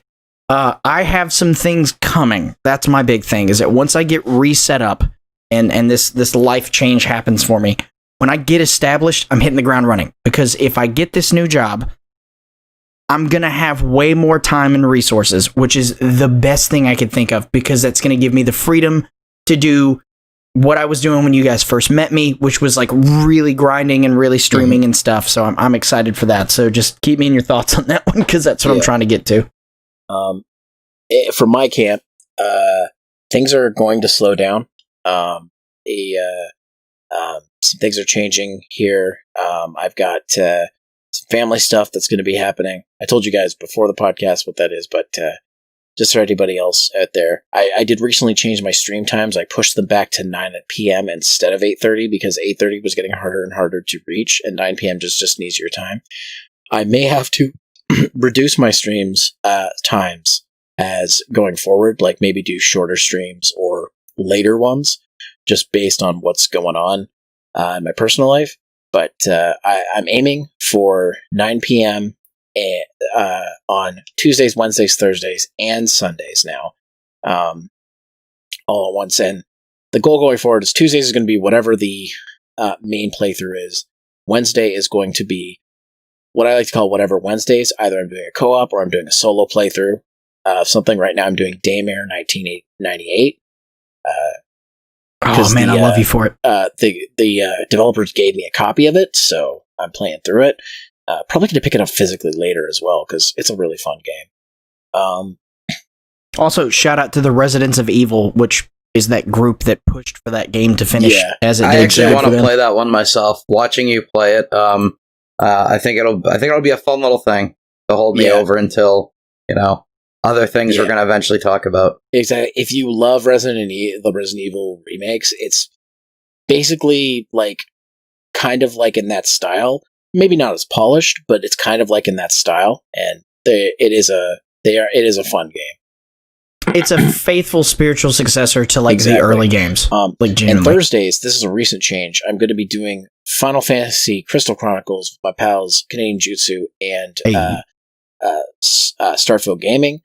We are also going to be adding different fourths every stream, because as soon as I started streaming it, I had friends being like, "Hey, I didn't know you had it. Do you need a fourth?" And I'm like, well, I don't want to leave anybody out, so we're going to switch it up. I already have a couple of them planned. But my pal CJ is done his raid content in Final Fantasy XIV. Thursdays is raid night, and because the next expansion isn't coming after another 6-7 months, he has nothing to do on Thursday nights. So he's like, why not play a different Final Fantasy game with different people? So we're going to be doing that Thursdays going forward until we finish it. That's basically what we're looking at. And I've just really wanted to play Crystal Chronicles in multiplayer for a long time. So I like the stream, by the way. I really like. Y'all had good energy for that. It was really fun. I'm playing with two people who are really into it. Like CJ has said Crystal Chronicles is in his top 5 games of all time. So obviously, like, I've got people who are interested. What was that guy's name? Hot Kale or Hot Cole? What? Hot Carl. That random Hot fourth Carl, that showed up. Hot Carl kind of joined us randomly. Hot Carl. Damn you, Hot Carl. That we kind of were like, we're not reviving you. That was funny. It was like if 3 people could grief one guy for just being the worst on their team. But Good shit. and as for Sundays, I'm going to keep that to probably being multiplayer / what do I have installed on my computer. So whatever that ends up being. I know it's kind of random what I'm doing on these days, but at least you'll know what I'm doing on certain days.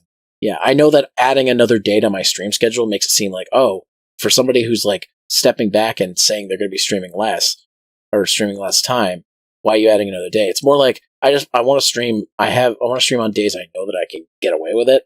So, especially since I'm still living at home, but that's going to be changing because I'm probably moving in December. So that's another thing that's down the pipeline that's going to cause me to like slow down on stuff. So that's definitely in the cards. That being said, I have 2, almost 3 major projects that are coming out in the next month that I've been working on for a long time. I actually was working on them when I was technically taking a break from making videos. When I said taking a break, I mean feeling obligated to put a video out on my review channel. Whereas it was more like, I'm still working on this in the background. I was doing the easy stuff, so I still felt like I was taking a break. But this next video, one of these videos coming up is a crossover I'm doing with another content creator. And the next video is one that I've been wanting to do for like 10 years. I've actually using gameplay footage I recorded back in 2011. That's how far back I'm going with this. Wow. So it's been in the works, secretly in the background for a long time, but I just lacked the means to do everything I wanted to do. It's going to be a new series I'm doing. I'm really excited about it.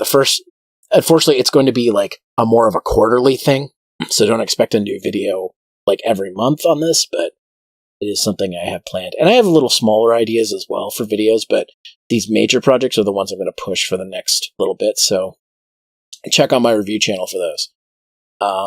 And then, obviously, I'm doing the anniversary Let's Plays for Zero Plays right now. I am taking a break from Zero Plays after I finish Donkey Kong Country for the Game Boy Color. And then I'll come back to Zero Plays at 16-Bit Winter, because I'm going to spend October focusing on horror stuff. Like I said, Jacob and I here might play some more Resident Evil 6. I have a couple other games planned. I hope so. Good series, by the way, boys. Over here. Come on. It's like what's oh god, Helena, Leon. No, it's awful because it really feels like one of those like old MTV like I Love the 90s things. So it's like playing a game with a tour guide. Like if you look over here, there's a plate, and if you notice this Easter egg, you're pointing all the shit out because you're such a friggin' Resident Evil horror. I like it, dude. I literally sit at home and I work on my computer and I watch content my friends make, and I've been enjoying that one. What's funny is, like, I the first time I played Resident Evil 6, I did a playthrough with my buddy One Roll, and we lost the footage. And he comes to me, he's like, "What the hell? Why are you playing Resident Evil 6?" I'm like, "Dude, I'm playing Resident Evil 1 with you. Why are you mad?" He wasn't mad. I think he was just bugging me about it. But yeah, like he's like, "Oh, I see you're playing it with Mr. Up here." I'm like, "Yeah, because you didn't want to play Resident Evil 6. I don't know. And also, I'm foaming at the mouth for that game because no one ever wants to play it with me. So thank you. But living out my honestly, childhood like, dreams. You were like, "Let's play a game. Let's do a Resident Evil game together." I'm like, "Well, I can't really do this one because I'm doing something else. I can't do this one because I'm doing something else." I'm like, "Do you want to play 6?" And you're like, "Sure." And I can literally never find deep breathing and foam. I literally could never find anybody who wants to play 6, so it works out. Again, it's not the best in the series, but god dang it, do I love it, man. It's just one of those, like, it's if you have a guilty pleasure game, 6 is mine. But that's most of what I'm thinking from Mind Camp. I am going to be eventually getting my VTuber 2.0 model. It's not coming for a while, though. Excitement. You guys might have already seen me post art of the OC on Twitter and other places. So I have the character. It's actually my icon on Discord right now. So if you're in my Discord server, that's the character there. I'm getting more art done. I'm getting that model done, and then there'll be some stuff changed on my streams, but you guys will know more closer on getting to it. So, before we end off, Mr. Up here, where can people find you? Yeah, so luckily I have one of those names that apparently no one's ever thought of, which helps me. So you can find me on all social media and all gaming platforms. No joke, at Mr. Up here. All right. Doom, why did you post a Viper video? Because he said, fuck Fortnite, I'm gonna get that Fall Guy Victory Royale. Oh my god. And he raps over the Fall Guy music while Jacksepticeye, I think, is in the corner. So anybody who's a fan of the Noisecast, you're probably going to be hearing about this. But Doom, where can people find you? I'm at the Doom TV on Twitter. Just fuck you, other Doom TV. You haven't posted since 2014. I want that name. And then I'm at Doom, and I'm at So Doom much TV on Twitch. I think it's DMO on SoundCloud. Whatever. The link will be at the bottom. I'm places. Yeah, they'll be down. I'm in your nightmares. I'm in your daymares. He's places. What a great throwback. He's in your 1998. I'm in your 6'4" Impala. As for me, you guys know where to find me. Zeromaster fan page on Facebook, at Zeromaster on Twitter. If you want to support my content, this podcast, get early access to videos and behind the scenes extras and so much more. I promise I'm working on them. Patreon.com/Zeromaster is a good place to do so. And I stream 4 times a week. Twitch.tv/Zeromaster. Tuesdays, Wednesdays, Thursdays, and Sundays at 9 p.m. Eastern Time. And join the Discord server, where there'll be a link in the description where you can join us and chat it up. And always looking for new pals to chill with and helping some folks get on that affiliate grind on Twitch. We're gonna get some folks get that affiliate. So definitely come check us out. Yeah, man, support those that support you. That's the motto to live by. So, anyways, that's going to be it for this episode. We'll see you guys on the next episode when we discuss the other half of July and August for Summer Games Fest. But until then, thank you for watching or listening to the Hunter Base Podcast. I'm Zeromaster, and I was joined by... Oh, now you want us to say things. Doom TV. All right. Well, I love you. Yeah, love you guys too. Well, we'll see you on the next one. Take care, comb your hair, in a rush, use a brush. Don't circumlocute. I'll know it's illegal. I will inform the authorities. He'll fucking smell you. He can do it. All right, later. Right in the jugular. Bye.